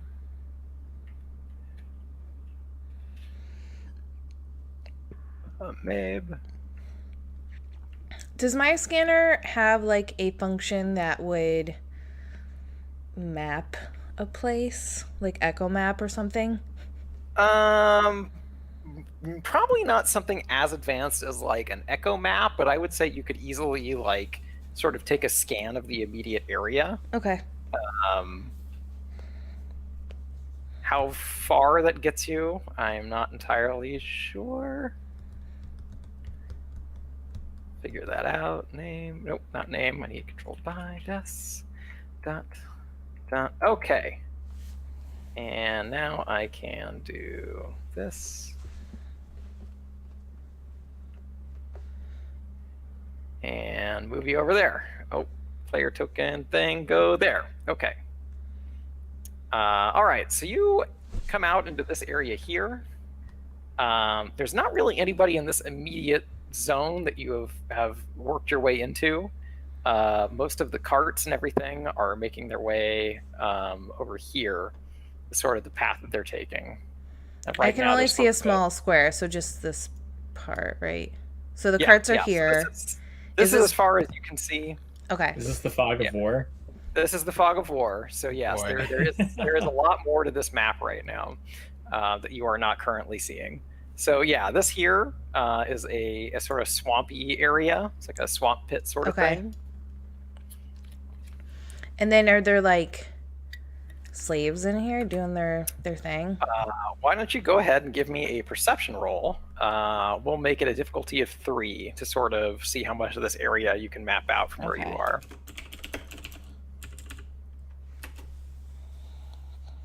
Ugh. Okay.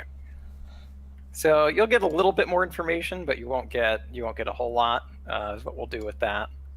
I mean, it's pretty dark in here, so it's a little tricky for you to get an idea of where everything is. But just kind of like moving up a little bit, you're able to kind of see a little further down. Where's my thing? There it is. You're able to see a little further down here. Did that work? I feel like that worked. You added another one. Okay, hold on. I know how to do this. There we go. Okay, so you're able to see a little further down here, and by doing so, you are definitely able to see some slaves, all working on the mine further down. A few of them are like right there. Yep, they got Gura. She's here. She's working hard. Oh my god. What? Oh. Okay, I'm upset now. What are you doing? So Ame's got to be in the salt mines, right? That's a good point. Okay, get rid of Gura now. Getting rid of Gura. Okay, so yeah, there's a bunch of people that are sort of working the sides of the mine here.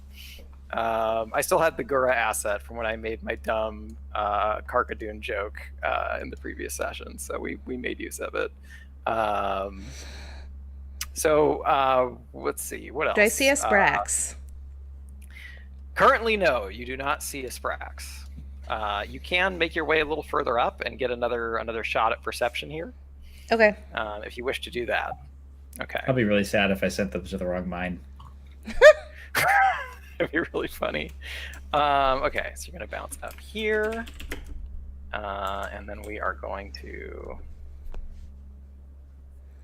let's have you do this perception roll first. So same difficulty as before. And then I'll do my roll. There's your hit. Okay. So, the first thing that happens is you are able to see... Whoa. all the way out there. Dang.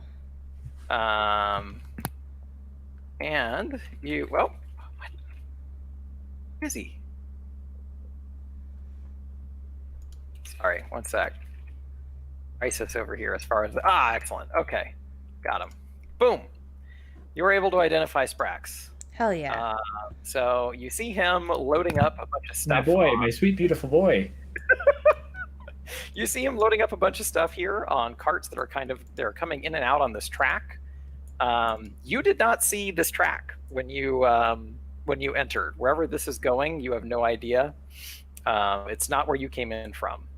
But there's a track that's kind of going in and out, and he's sort of pulling, and he is surrounded by all sorts of guards that are just kind of constantly watching his every move. And then we also are going to have another roll here. And at what happens as far as that goes. Good news is this is also not super perceptive. How many guards are around him? So right now I just have those two out, Okay. but you're able to see those two that kind of are just very normal grunts, like same ones you've seen before. There's another guy who looks he looks to be in a lot heavier armor, and he's got a really fancy halberd thing that's on the other side of this track, and he's sort of issuing orders around.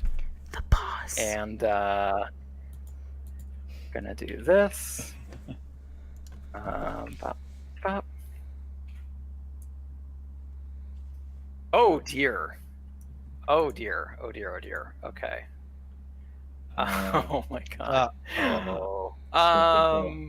Let's see. How do I want to do this? I'm gonna need just a second to think about what this means for you. I'm like, okay, 3 difficulty perception.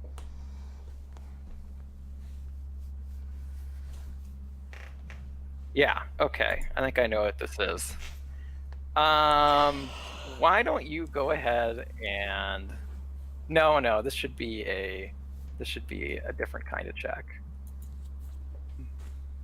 Yeah, this should be a different kind of check. So we're gonna start with a roll that's not going to make a whole lot of sense at first, and then we're gonna get through that. Let's see. You're a little bit ways away, so we'll give him pretty significant difficulty there. Throw a setback die into. Wait, is this where I need... You already have the setback die on them trying to find me, right? I do, and something did find you, but it is not what you were looking for. So, while you're looking out ahead here, these 3 guards, they have no idea you're here.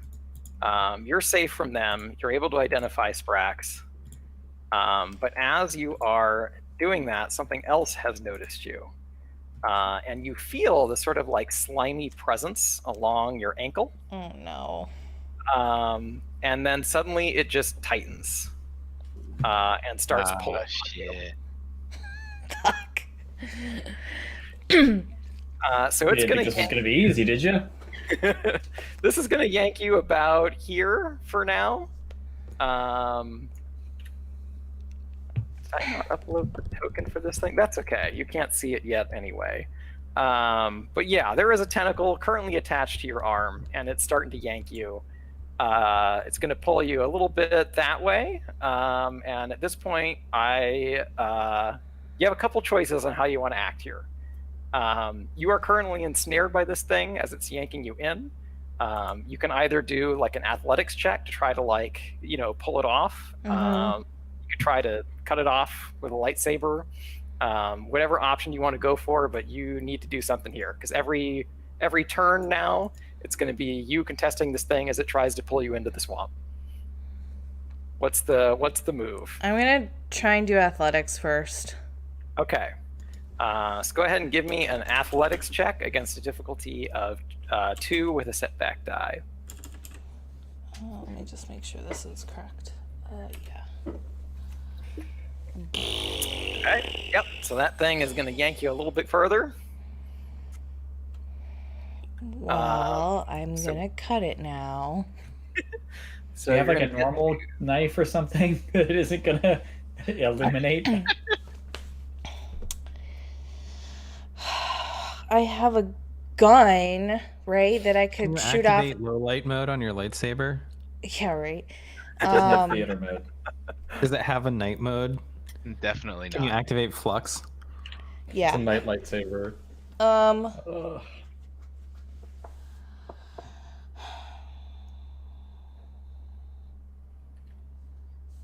Just looking through things. Fine.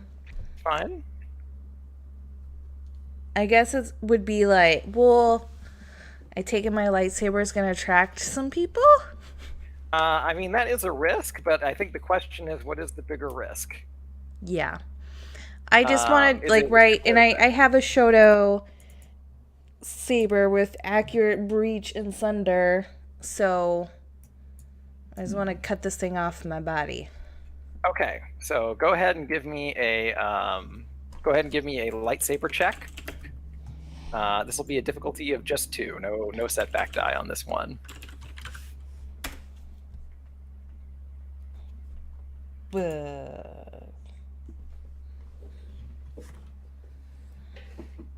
Oh, did he freeze? Okay, Oh no.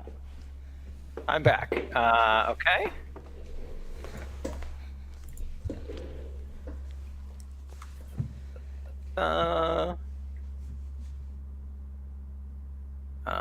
How do I not have? Give me 1 second here.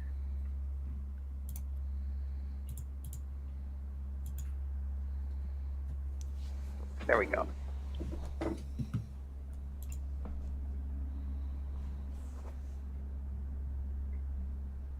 Okay, so this thing is going to yank you a little bit further, and at this point your lightsaber is out, and you're swinging away at it and trying to cut it, but it's still dragging you a little bit closer here. Boy, and it's at this point that you would be able to see it. So we're gonna get that out here. This is where I dropped the ball a little bit.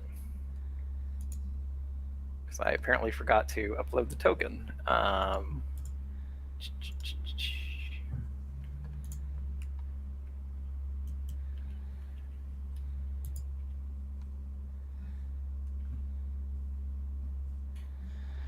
Okay, so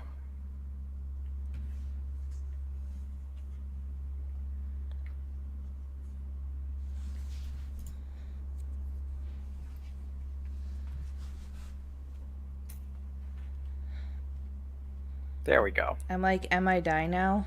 You are not die now, but you do see what is dragging you in, because now you've gotten close enough to where this pops out of the water. Oh my god. I know what this is. Yo, no. It's, I mean, I don't know what it is, but I know what it is. yeah, it's the thing that swims in The garbage compact. compactor. Yeah, compact Yeah, tracker. I forgot what it's called, but you fight it in Dark Forces, I think. Yeah, I remember in Dark Forces, that was annoying as shit. I know what it is, but for now, I am not going to say the name just because you guys have not been able to identify it yet. So this is what's yanking you in, and you don't know what it looks like underneath the swamp. You do not want to find out. Now would be a good time to maybe make another one of those lightsaber checks. Any check. Yep. Something. We're gonna still try and cut this shit off me. Shuma Gorath, that's what it is. No, I'm just kidding. Do they provide some kind of benefit, which is why they're kept around in like trash compactors and stuff, or are they just like very hard to remove? I'll be honest, I have no idea why that thing was in that trash compactor. I don't know that was ever explained. One of the Star Wars experts, do you know why there was? I think if you read from a certain point of view, it'll explain it, but I haven't read that book yet. Okay, I have that book, but I got bored with it. There's a chapter specifically on this monster. Yeah. Is there really? I'm pretty sure there's a specific chapter on this monster. Someone told me that, and I also for context, I also mean like why in their mining operation are they like there's a monster in the swamp in the center? It's fine. We're gonna find out. They're just not good at cleaning this shit up. It's also Star Wars, and there's just hazardous monsters like kind of everywhere. And in Fallen Order, when you like die to the wildlife, that's like pretty accurate. I would say like the stormtroopers, yeah, easy shit. Sith, sure, but the monsters, oh my god, that shit rocks my. Oh man, the monsters in Jedi Fallen Order are effing hard. Yeah, they're way harder than fighting like 12 stormtroopers. Yeah. So am I die now? You are not die now, but this thing is going to get an opportunity to do some damage to you now because of how close you are. I mean, does the shield generator or the shield thing I was sent out with help at all in this case? Now would be a good time to activate it. Yeah, you could definitely do that. Would like to activate. So this will raise the difficulty on his attack, if I remember right. Okay, so. I'm also like, no one sees someone flailing with a monster in the middle of the room. You are, They might, but you're probably a little too preoccupied to notice. Like, is it just real loud in here and the monster just makes monster noises? There are some bigger concerns that we need to deal with first, to say the least. So we will raise that difficulty. Okay, so you are going to take 7 wound as this thing constricts on you. You do soak that. Okay, so I have... Shrink this guy down a little bit.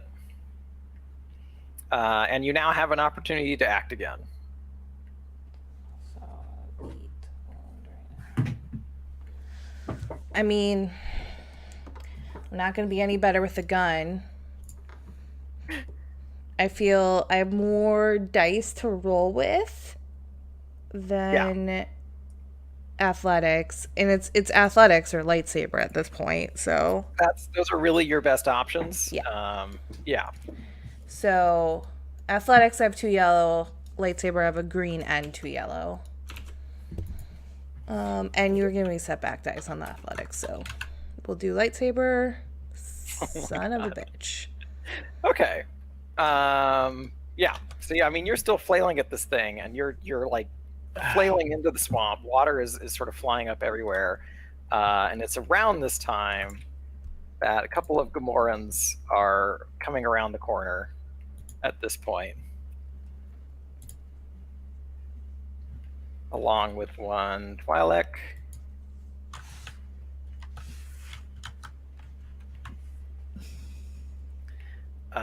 This thing will get one more opportunity to attack you now and constrict.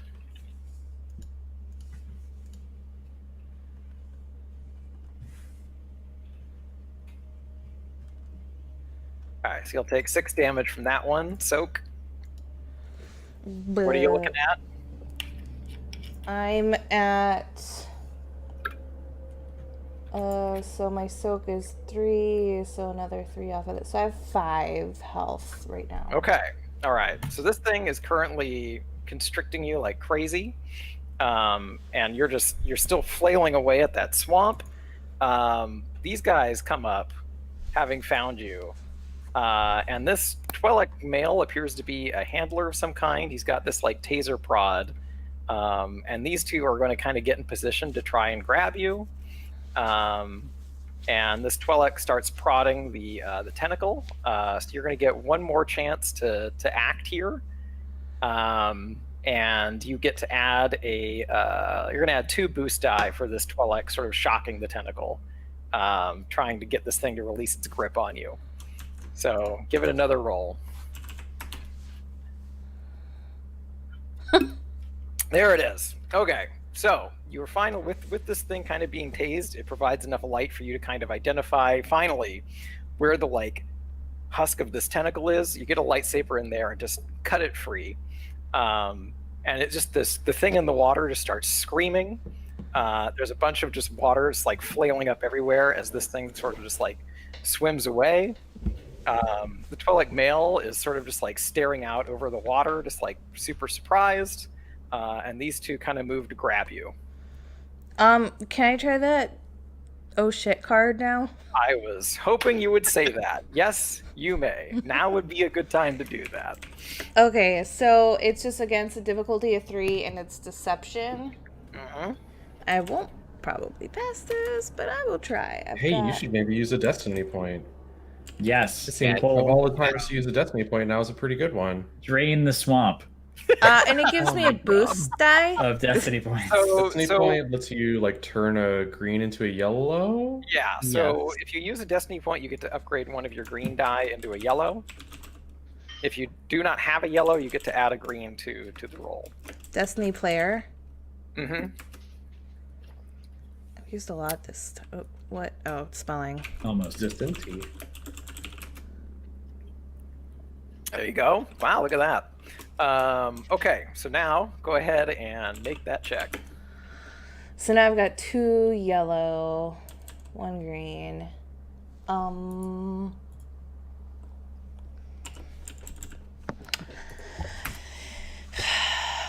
Okay. Woo! Okay. Fucking worked. Yeah. So I mean, these guys go to grab you. They have their hands on you. The Twi'lek male is like screaming at you, just like yelling in your face.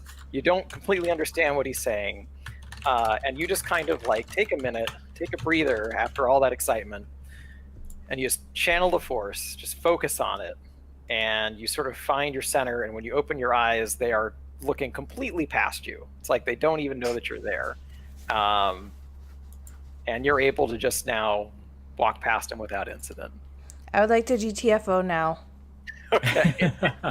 All right, so you get the fuck out of there. You're not going to pickpocket any keys. Nope.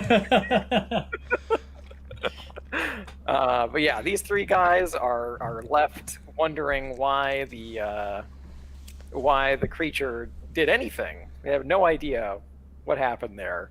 They're sort of looking at the tentacle, wondering what the hell cut its arm off. They don't know. And in the meantime, you take the opportunity to get away. Your body is a little mangled from being constricted repeatedly, but you are alive, and you are able to get out without incident. Am I out of the cave?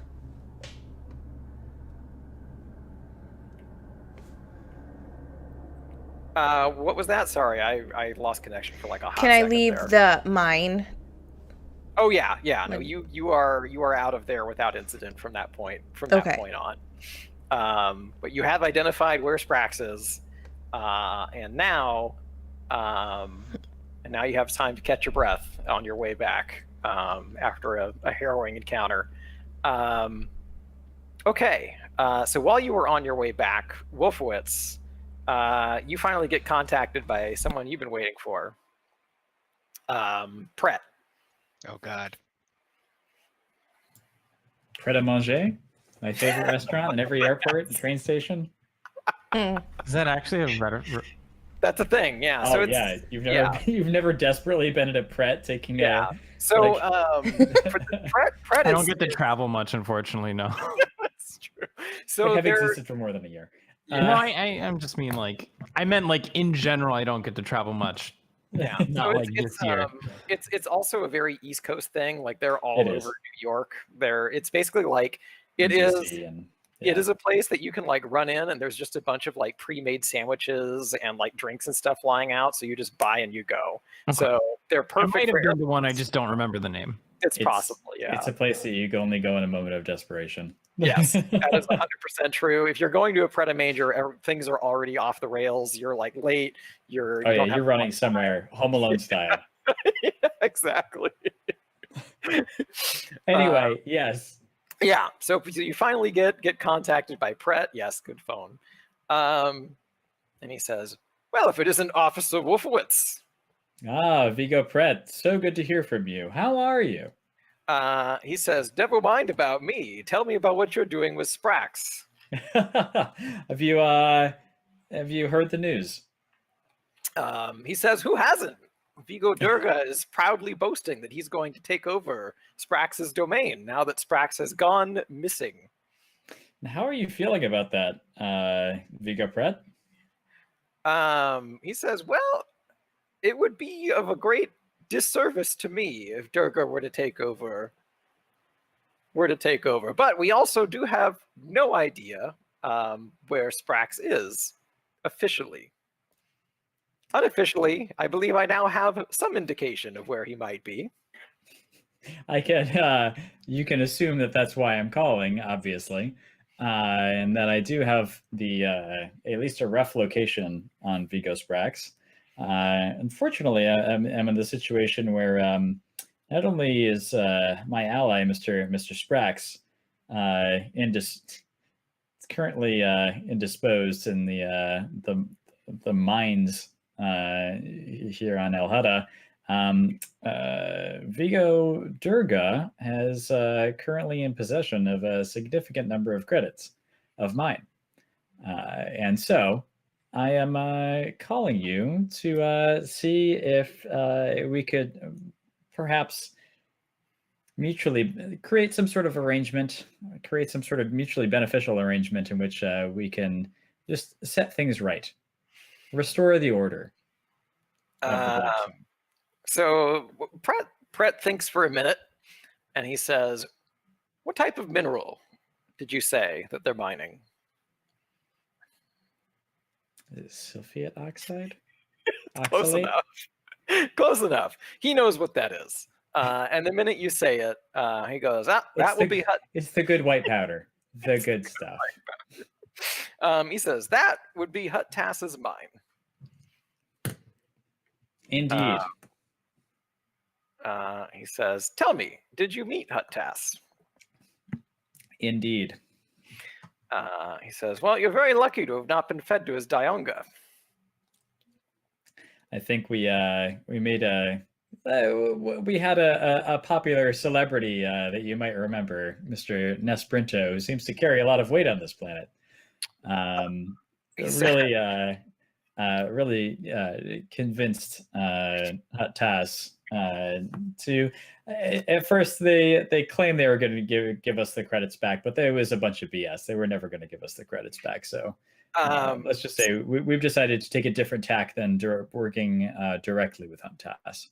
So Pret thinks for a little bit, and he says, "I am amazed, honestly, that our fellow Jedi friend walked out of there alive." And why do you say that? A number of reasons. The first one being that our mutual Jedi friend Nesprinto defeated Vigo Durga's champion during the Black Sun Arena. And then on top of that, Vigo Durga's champion went missing, who was also supposed to be his slave. I see. Well, I suppose it is all the more interesting. I can't say it was an entirely clean and respectful engagement with Hut Tass, as with any Hut, frankly.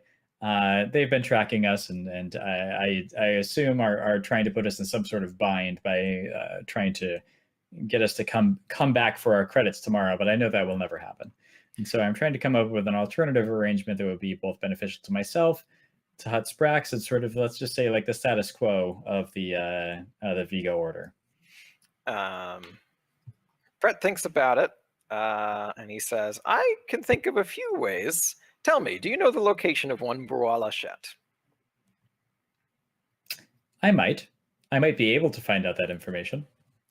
He says, I believe, were I to be able to promise the return of Bois Lachette into Hut Tas and Vigo Durga's care, we could easily make that arrangement.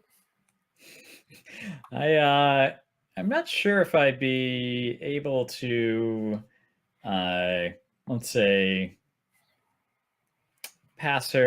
make her a slave or pass her along to Vigo Durga and Hut Tas. I'm not sure that that's exactly the extent to which I'm going. I'm going for here. I'm hoping for something a little bit more. I'm hoping for something a little bit more, a little easier here. Well, what are the other options are on the table? I think now would be a good opportunity for you to do a negotiation roll against difficulty of 3. All right then.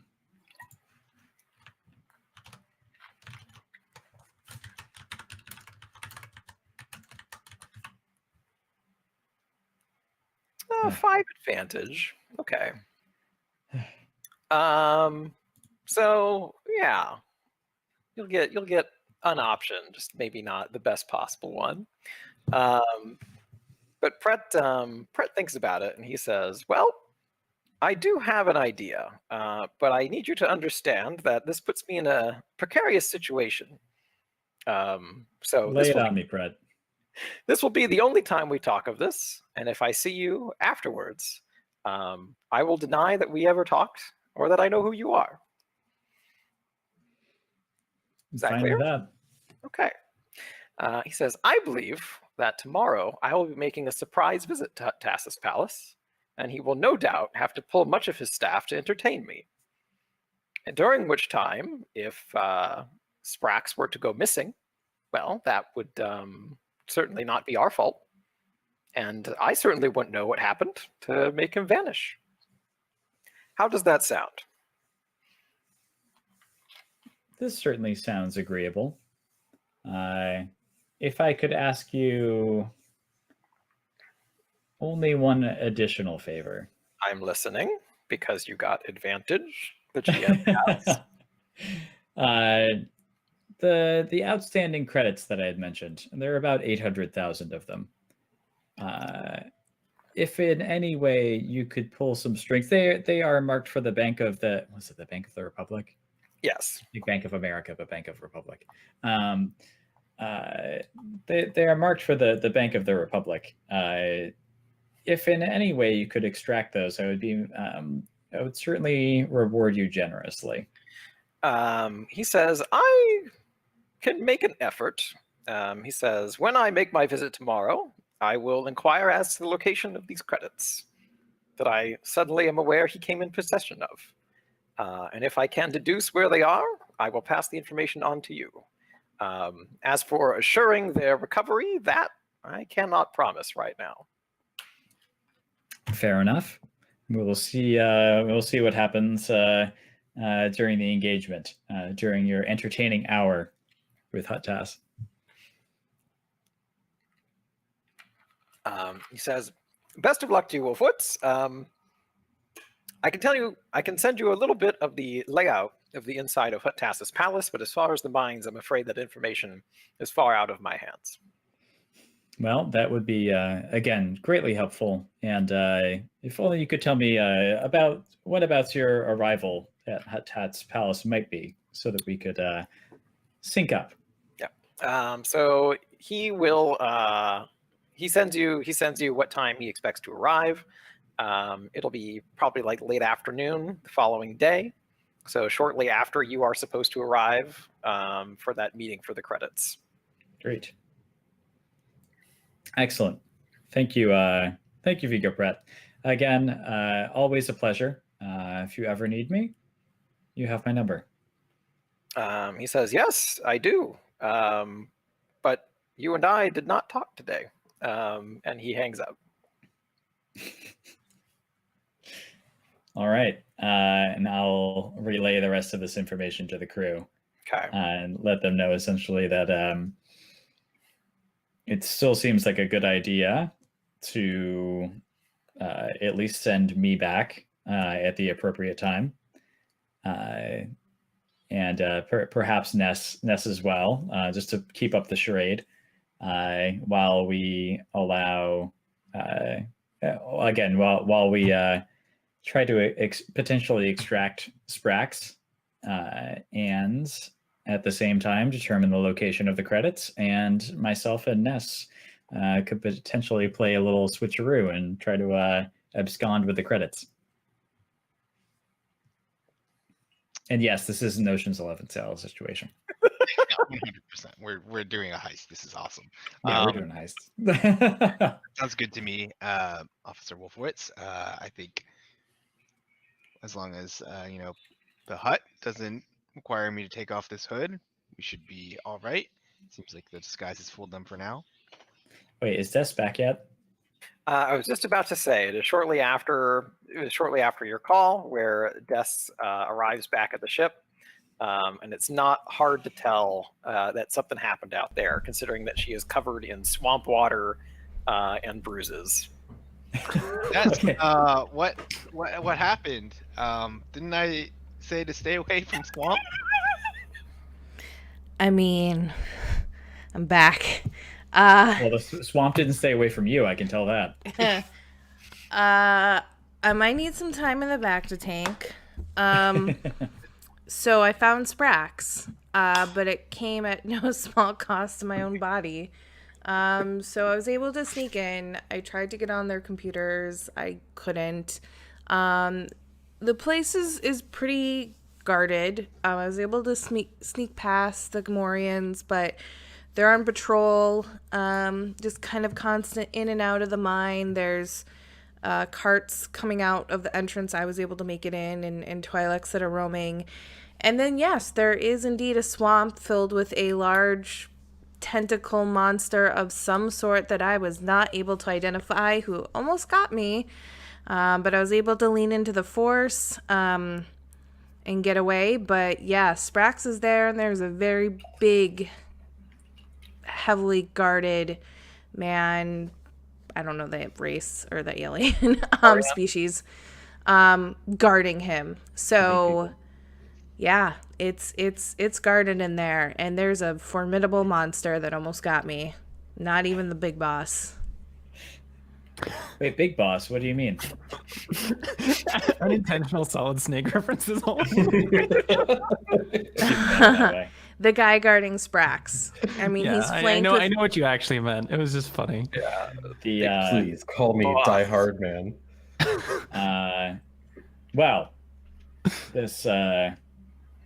I'm glad that you made it back in one piece, Des. I'm glad I made it back too. Yeah, we're glad to definitely use the Bacta. It's a great experience. I like it a lot. Yes, really I would like Bacta now. You made it back in one piece. Did you notice? Did the bigger Gamorrean looking over Sprax? Did he have any particular weapons or anything that was different? This is a standard Gamorrean axe. I just noticed he was very beefy and shouting orders to everyone else. So some sort of head position, not your I can sneak past you typical Gamorrean type. I see. So he's a big hunk. Yeah. Probably the standard slave master, like the whips. Is just my guess. Oh, you're looking for like a. Oh yeah, I can envision the battle you're looking for right now. Well, having just gotten off the phone with Vigo Pret, who's going to arrange a potential distraction tomorrow. I don't think that there will be need for extreme stealth in our potential extraction of Sprax. Although this swamp creature is greatly concerning and something to be highly considerate of. When we try to, if we attempt to extract Vigo Sprax. So Wolfowitz, why don't you go ahead and give me a xenealogy roll now? I always love when the Senate says, "And why don't you give me?" Yeah. What is that? Why don't you? Why you don't I? Because I don't wanna. Don't necessarily have to, but why don't you give me a xenealogy roll against difficulty of 3? Yeah, okay. Just for fun. Okay. So you're not entirely sure of what that tentacle thing is capable of. You did hear the name from Pret, though. Oh, wait, what? Did he actually say that? He did. Shit. It's a Dionga. That's okay. It's not. I'm not sorry. Thank you for. Thanks for the assist on that one. Please put it in the chat. Oh, there we go. Oops, nope, not Django. Dionga. Unchained. There we go. Yeah, there we go. Dionga. Dianoga? Dianoga. Dango. Oh my god, they're weird looking. They're very weird looking. So yeah. That's gross. Yeah. Ew. If anyone wants to see what they look like underneath, it's like They're like an octopus. I don't like it. Yeah. That looks worse. That looks worse than the Wikipedia photo. Yeah. There you go. Yeah, I mean, it is kind of like an octopus because they've got a beak underneath all that. Just real weird. Anyway, yes. So tomorrow we need to. Ness and I need to be at the palace by noon, which slightly thereafter Vigo Pret will arrive and demand some sort of grand entertainment, in which the guards at the mines will be likely pulled into and distracted. At that point, we will need N7, A1, and Des to extract Vigo Sprax. While Des gotta Ness... spend some time in the back to tank first. Oh, you got all night. You got all night to recover that. I don't know how fast it works. Well, you got 2 stim packs now, so you can also use. You don't have any crits, so like I think you'll be pretty okay spending the rest of the night in the back to tank. And that's like walks I just up want to say hi to my loft cat and then Blaze. This okay, baby you can should probably probably like critical get injuries back to in tank it. first before seeing the loft cat because it may kill you. The loft cat might kill me. What? No. I mean, you got lucky earlier, but it could get real ornery. We're past the open I had a open great attack. roll earlier. That cat loves me. Yeah, I was gonna say we are approaching the part of the relationship where the cat is less likely to start attacking. Okay. I was like, are we in the You stress scratch vomiting that one spot portion that of the they don't like, relationship? and they're all over you. Does the Wildcat have separation anxiety? Oh, God.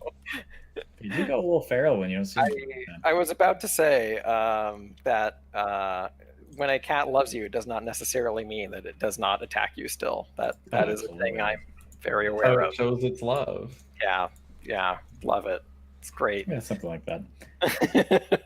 Just little fur demons that I keep in the house for some reason and feed and take care of. I don't know why.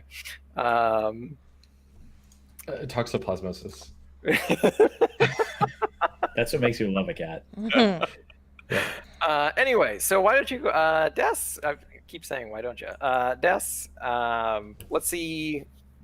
Let's get one more loft cat roll in here. Streetwise. No, not streetwise. Survival. I've been using survival. Yeah, let's do survival. Difficulty of 2. We'll give you 2 boost die for this one. Does it have sympathy for me? Yeah, it does. Almost did that. Kind of missed you. Yeah, 3G, 2 difficulty, 2 boost.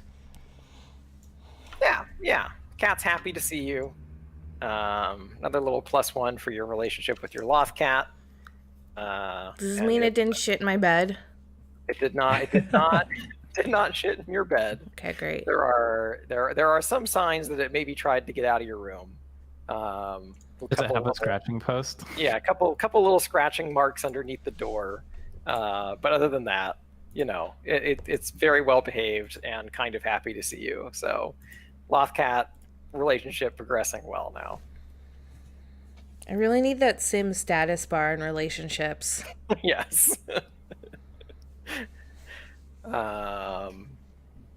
Okay. You got two little song notes if it was Persona, and then there's like boom, Yes. you got the new level Crank up.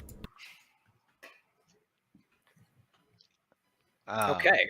she Anyone used my back else? tank.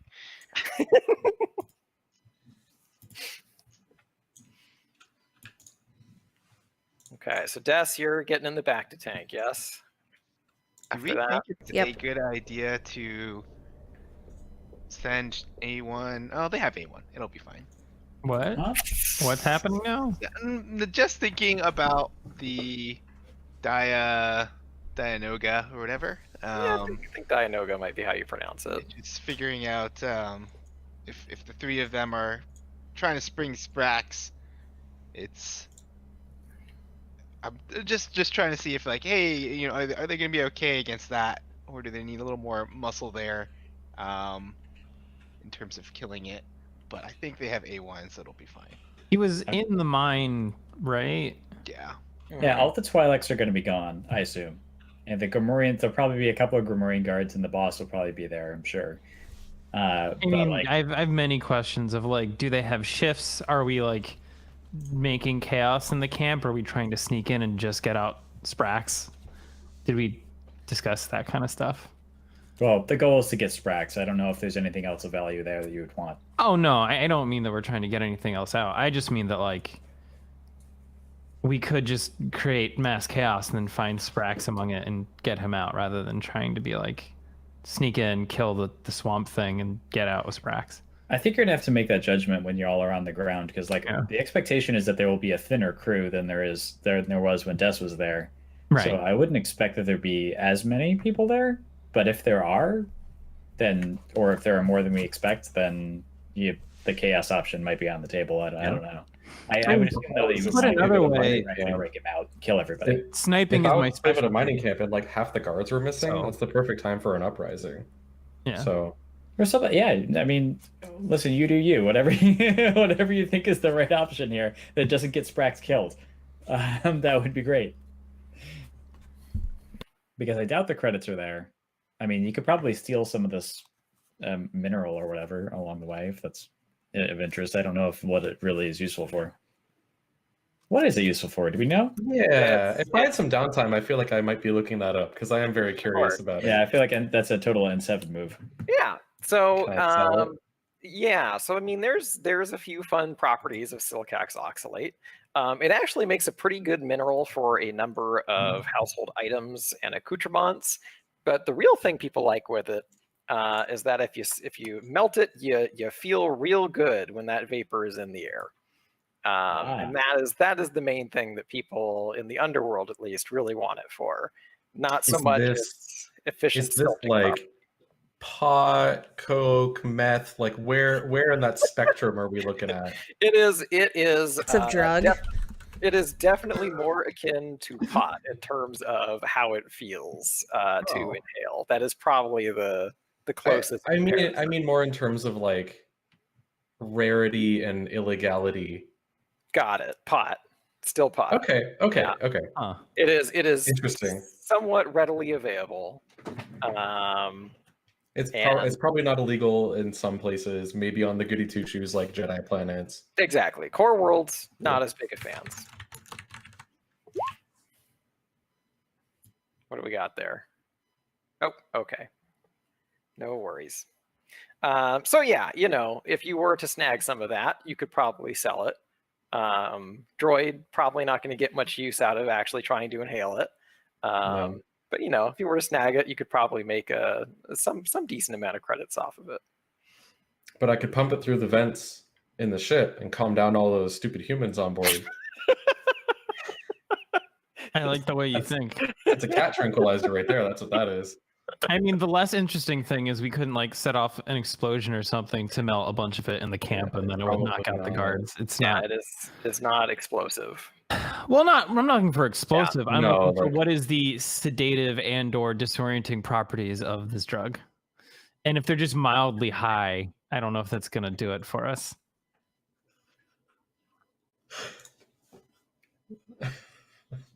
I'm just distracted by our memes right now. Yeah, that was a weirdly good movie. We got some memes happening over there. Yeah. Yeah. I can check. What is It's just an F in his back to tank. Noddling in his back toe, right? Leave him alone. The guy. Never mind. Oh, God. Yeah. So next Halloween, one of you and your wife has to dress up as the back to tank, and the other one has to dress up as a Nautilin. Oh my god. Oh God. Yeah, I don't think we're gonna be able to do a lot by like, if we melted all of this drug at once. I don't think it's gonna act like sleep dust and put everyone to sleep or anything. Unfortunately, It would have been funny if it was like, it would have been very cool. oh god, I don't even know if it was like, it would have been funny if it was like LSD and they all started hallucinating or something. That would have been a good time. It does For make me kind everyone, of curious it if was there's just a drug. anything. Like, we are on a sort of black market planet. It does make me curious if there's anything that we could obtain, like tranquilizers, like that kind of thing. Like, if there is any kind of, like, if I want to throw out a grenade that's like a stun grenade or something. I don't know. I'm Those blanking on exist. ideas. Like, those do There are exist? grenades. I have grenades even. but just like, I'm totally blanking on like everything. What do you want to do? Like a fucking What do you want? I want to be able to throw in something real sneaky, like a not like tear gas, but like some kind of like a grenade that'll just let out like smoke that like puts people to sleep, you know, like that kind of dumb shit. Because we're droids, so we could just roll right in after that. Well, I would roll, Yeah. you would walk, but you know. Yeah, no, I got what you mean. I have no idea if that specifically is in the book somewhere. It might Like, be. yeah, I was know that expecting that's that I like would be kind of killing a thing in people real life. I because just can't think of what it's even called. And Based so how on the fuck I previous would ever- conversations, I shouldn't care about these A guards. tranquilizer dart, perhaps? Is that what you are searching for? Maybe?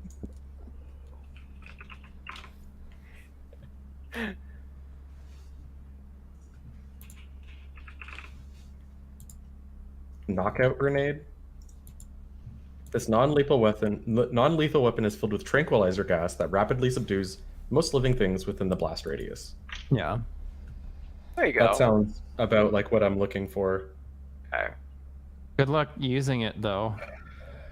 He has 3 hands. Yeah, it'll be fine. They're like super cheap too. All right, go for it. That is definitely something you could obtain with a quick visit to the Yeah. smelter. Give me like 3 of those. How much do they go Yeah. for? 120 credits. It's like Oh, wow. Basically nothing. rarity. 120 credits, rarity 5, not restricted.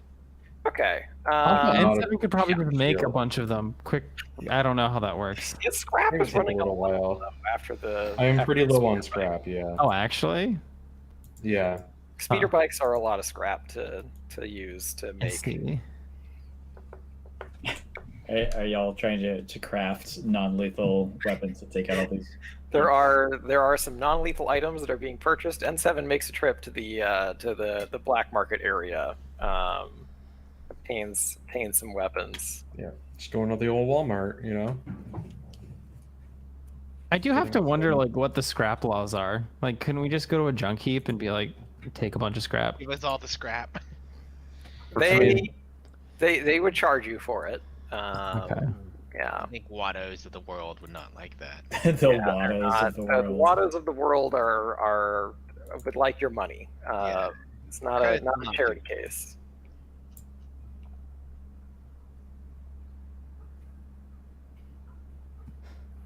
Mind tricks don't work on me. Only credits. Actually, yeah, it's actually scrap is like super valuable in Star Wars now that I think about it. Like, Yeah. Rey gets food for it. Watto is a junk dealer, basically. Like, Yeah. It's always interesting that Watto was intelligent enough to not be mind tricked. I think it's just that was a surprise to us all. That was a big surprise. Yeah. I assumed that it was just like a racial bonus. It is his racial bonus. He's yeah. just Okay. Because I think in the Clone Wars, the Toran, I forgot their planet name, but the king of the Toydarians is pretty cool, and he's just like, Oh, that's right. Yeah. and Yoda and Asajj Ventress are trying to prove like, hey, you should join the good side, and Yoda just bodies 1,000 battle droids or 10,000. All right, so what's the deal? We're making some grenades or what? Making grenades, and then I'm just gonna buy the some. plan to let's see, Wolfowitz and Ness, me and First Officer Wolfowitz will head into the huts, The belly of the palace, and we will try and get the credits for the good of the Republic, and you guys will rescue Sprax. Do we have to rent a car? To go into town? No, To get to the mine? to get to the mine. Oh, So I'm assuming that we're I'm going to be thinking ahead. landing. We only have a speeder right now. We could fly the ship in, but that doesn't seem like a great idea. So, Like, you we can get have a to keep rental the car, appearance. right? We have to keep the appearance of doing things normally, right? And so Yeah. what we would probably be doing, since we picked up Wolfowitz and Ness yesterday, is drop them off at that same landing pad.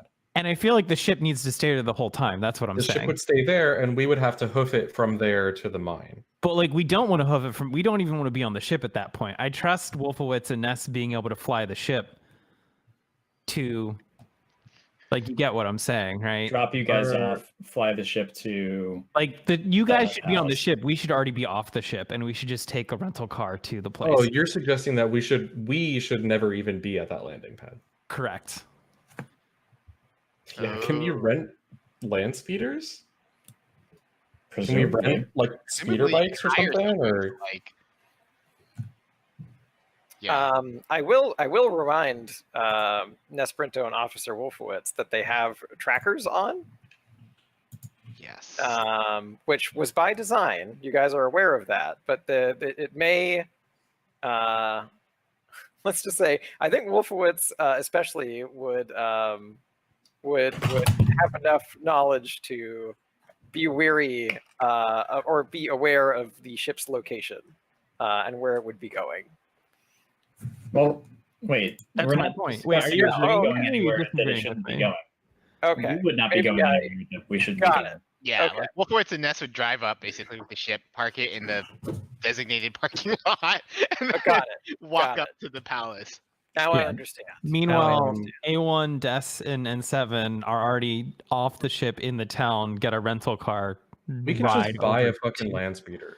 Like, And keep in mind, we need it to be big enough to also have Sprax on it. Apparently, we A can four-person buy. land I'm looking speeder. at a passenger land speeder.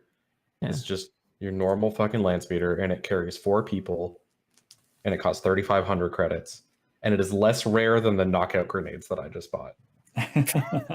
Yeah, I'm sure there's like an Avis. I'm sure there's like some fancy land speeders that you could get that are, they got a gun on them or something. Like this one. Are costs these on the 10,000. ship once we've used them, or is this like use and dump, or try to sell them for 30 some For credits? 35,000, I think that is actually 3,500. 3,500. Sorry. This is like your college car. It's your college land speeder. This is something where it's like, if it makes it through the day, I'll be happy. Hey, we'll take it, and then maybe you can upgrade it. If it wait, you're telling me this is a '95 Honda Civic? That's my It's a Pontiac. interpretation. Oh, Because it's big. Okay. Let's do that. that's fine by me. Okay. And we were about to potentially abscond with 800,000 credits. Some of these. Where are those credits coming from again? Well, they're not going to be coming from anywhere once we retrieve them because they'll be totally clean. Right. Wow, Oh, this land speeder, yeah, it's only. It's super cheap. Some of the descriptions are it comes in a variety of models, and I'm like, what does that mean? What does that mean? Get this, whatever Comes in any the color lowest you key want. looking one Yes, is. it's black. The one that Luke Wait, had. Des. Des knows what the speeders were at the mining site. Get one that looks like it's at the mining site. Oh, that's true. If that's- Wait, say that again? You were at the mining site, so there were a bunch of speeders there because I saw the tiles, right? Like I thought those were guns. We would like one white there was. minivan, please. I thought I thought those were speeders. So there were speeders. There were speeders, but there were anti-aircraft guns as well. Oh yeah, I mean, don't buy an anti-aircraft gun, but yeah. So you guys do know though what the land speeders that Tass's palace used look like. Because we were riding in one. Yes. So N7, I assume you are purchasing this land speeder. Well, I'm very curious about this potentially like finding a speeder that looks like the ones that they were using. So so you go to like examine your options, and there are obviously none that you can buy that look exactly like Tass's palace would use. Yeah. But you could maybe make it look like that. Okay, like if I just bought this like boring passenger land speeder, I could try to give it a little makeover. Yeah, you could give it a makeover to make it look like one of Tass's vehicles. Oh my god, I love it. I'm into it. This is full heist, and I'm very into it. So yeah. Wait, should we get 3 of them? And then all... This one's the decoy. We lowered its suspension to make it look like it's carrying the gun. Oh my god. It's the Italian job. Yeah. Okay. Yeah. So I am content to do this. I will spend 3,500 credits. Okay. To get this land speeder, and I'll spend those credits because then I can say that it's my land speeder. There are many like it. This one's yours. Oh boy, I'm running real low on credits now. I only have 79,000. So, really sorry you had to take that hit for this job. It's really tough. The upside's going to be pretty low, I imagine. Okay, so N7 comes back on in with a new speeder.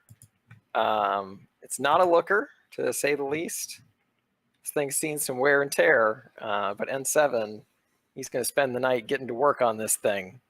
I see some potential in this one. That's right. And I just made that speeder bike recently, so I like kind of know what I'm doing. Yeah.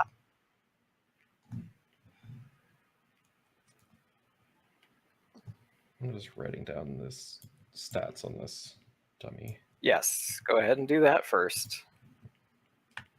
But if you want me to make a roll, I sure do. So. I sure do. Some kind of mechanics check, I'm sure. That is correct. You're going to give me a mechanics check against a difficulty of 3. And we will add a boost die because you got a chance to sort of see what these land speeders look like. Difficulty of 3? Difficulty of 3, 1 boost die, and then another one for your arm. I actually get 3 boost die on mechanics checks. Oh, Jesus Christ. Okay, well, enjoy that.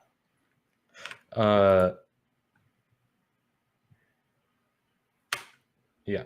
Oh my god. Holy shit. Okay, so for the rest of the night, while you're all doing whatever it is that you're doing, this is way fucking better than those speeders.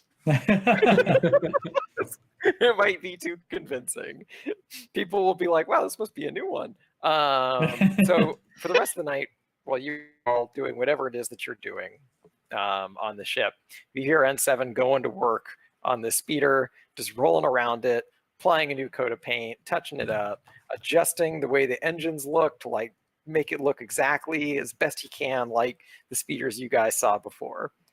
And I think that is going to be where we should pause for tonight before we get into anything else. Because building up a little fleet. Yeah, I hadn't really considered that we could just fucking buy speeders and shit. I mean, the price that we have real money. Yeah, the price is like we could have bought a speeder that had like guns on it and had like armor. This doesn't have any of that. Yeah, but you want like a white service fan. You just want an inconspicuous. This is a cheap Sprinter. Like It's a get in, get out kind of situation. This is one where it's like, if it doesn't make it out, I'm not too heartbroken. That's okay. There is the option that like we would potentially have to like hop back in the ship, get out of there, come get you guys. You don't even need to get back in the speeder. I don't know. We'll see what happens. The biggest risk is the ship's being left by itself at this point.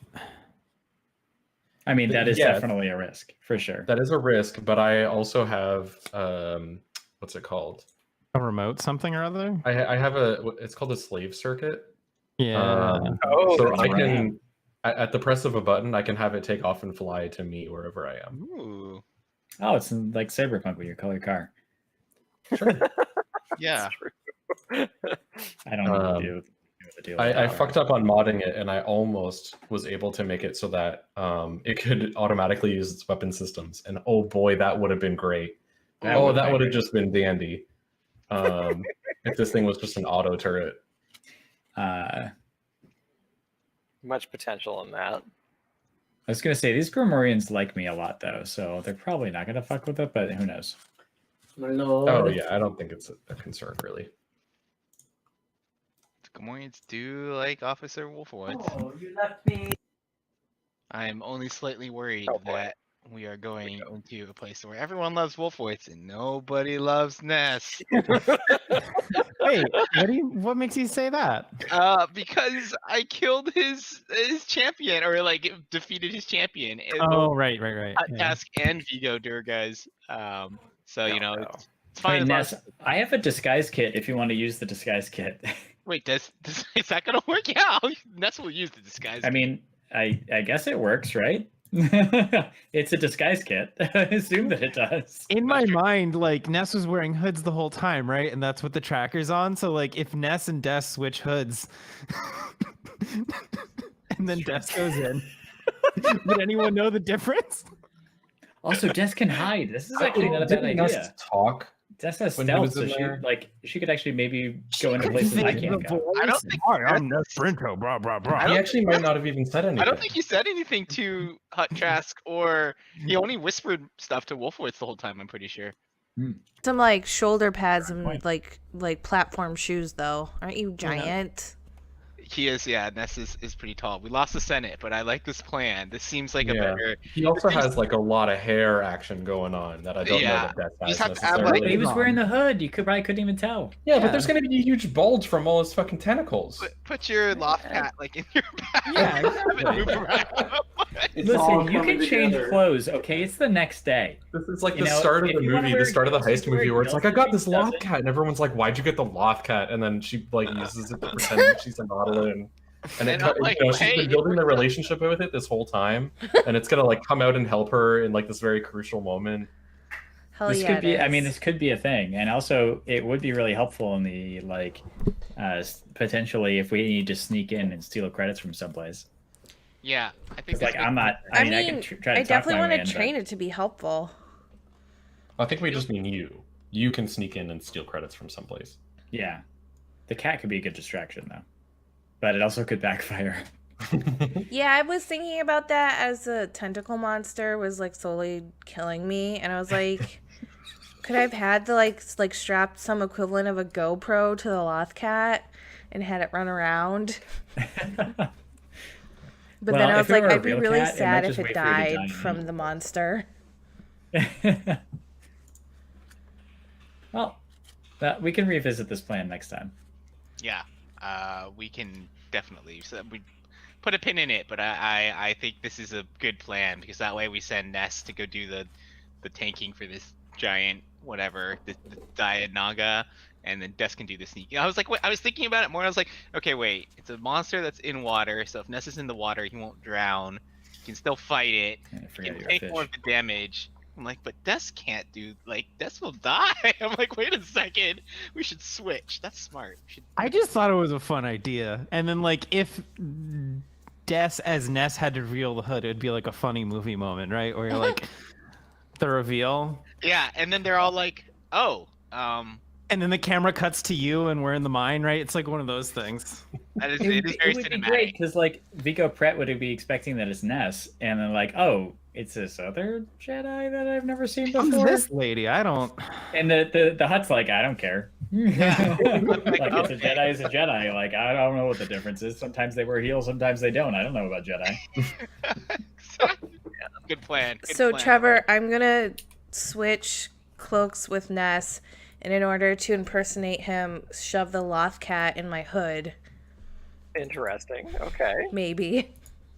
Let's working on it. Let's put a pin in the cat idea. I'm a little terrified the cat idea. No, is I'm gonna actually really terrified of backfire that on too. us. And it's gonna turn into like a buddy comedy with me and you, and the cat attacks me or something. But Paul had a good point in that it'd be one of those moments where like this would all happen off screen, and like if it was a Star Wars movie, and like you get there, and then the Hutt would be like, reveal the hood of your champion, and then it's like boom, and it's Des, and everyone's like, oh. And then it cuts to Ness just being strangled by the tentacle monster in the swamp or something. Oh, this checks out. This makes sense. And then Ness thinking, man, does that swamp ladder have like Bacta properties? Ness being like, I'm happy to be in water again, but alas, this water is disgusting and not Bacta. Wait, are you like an excellent swimmer? Yeah, he's a Nautilin. Can you like swim fight the monster? Yes, he can. He can breathe underwater. Pretty good. His home planet is like water.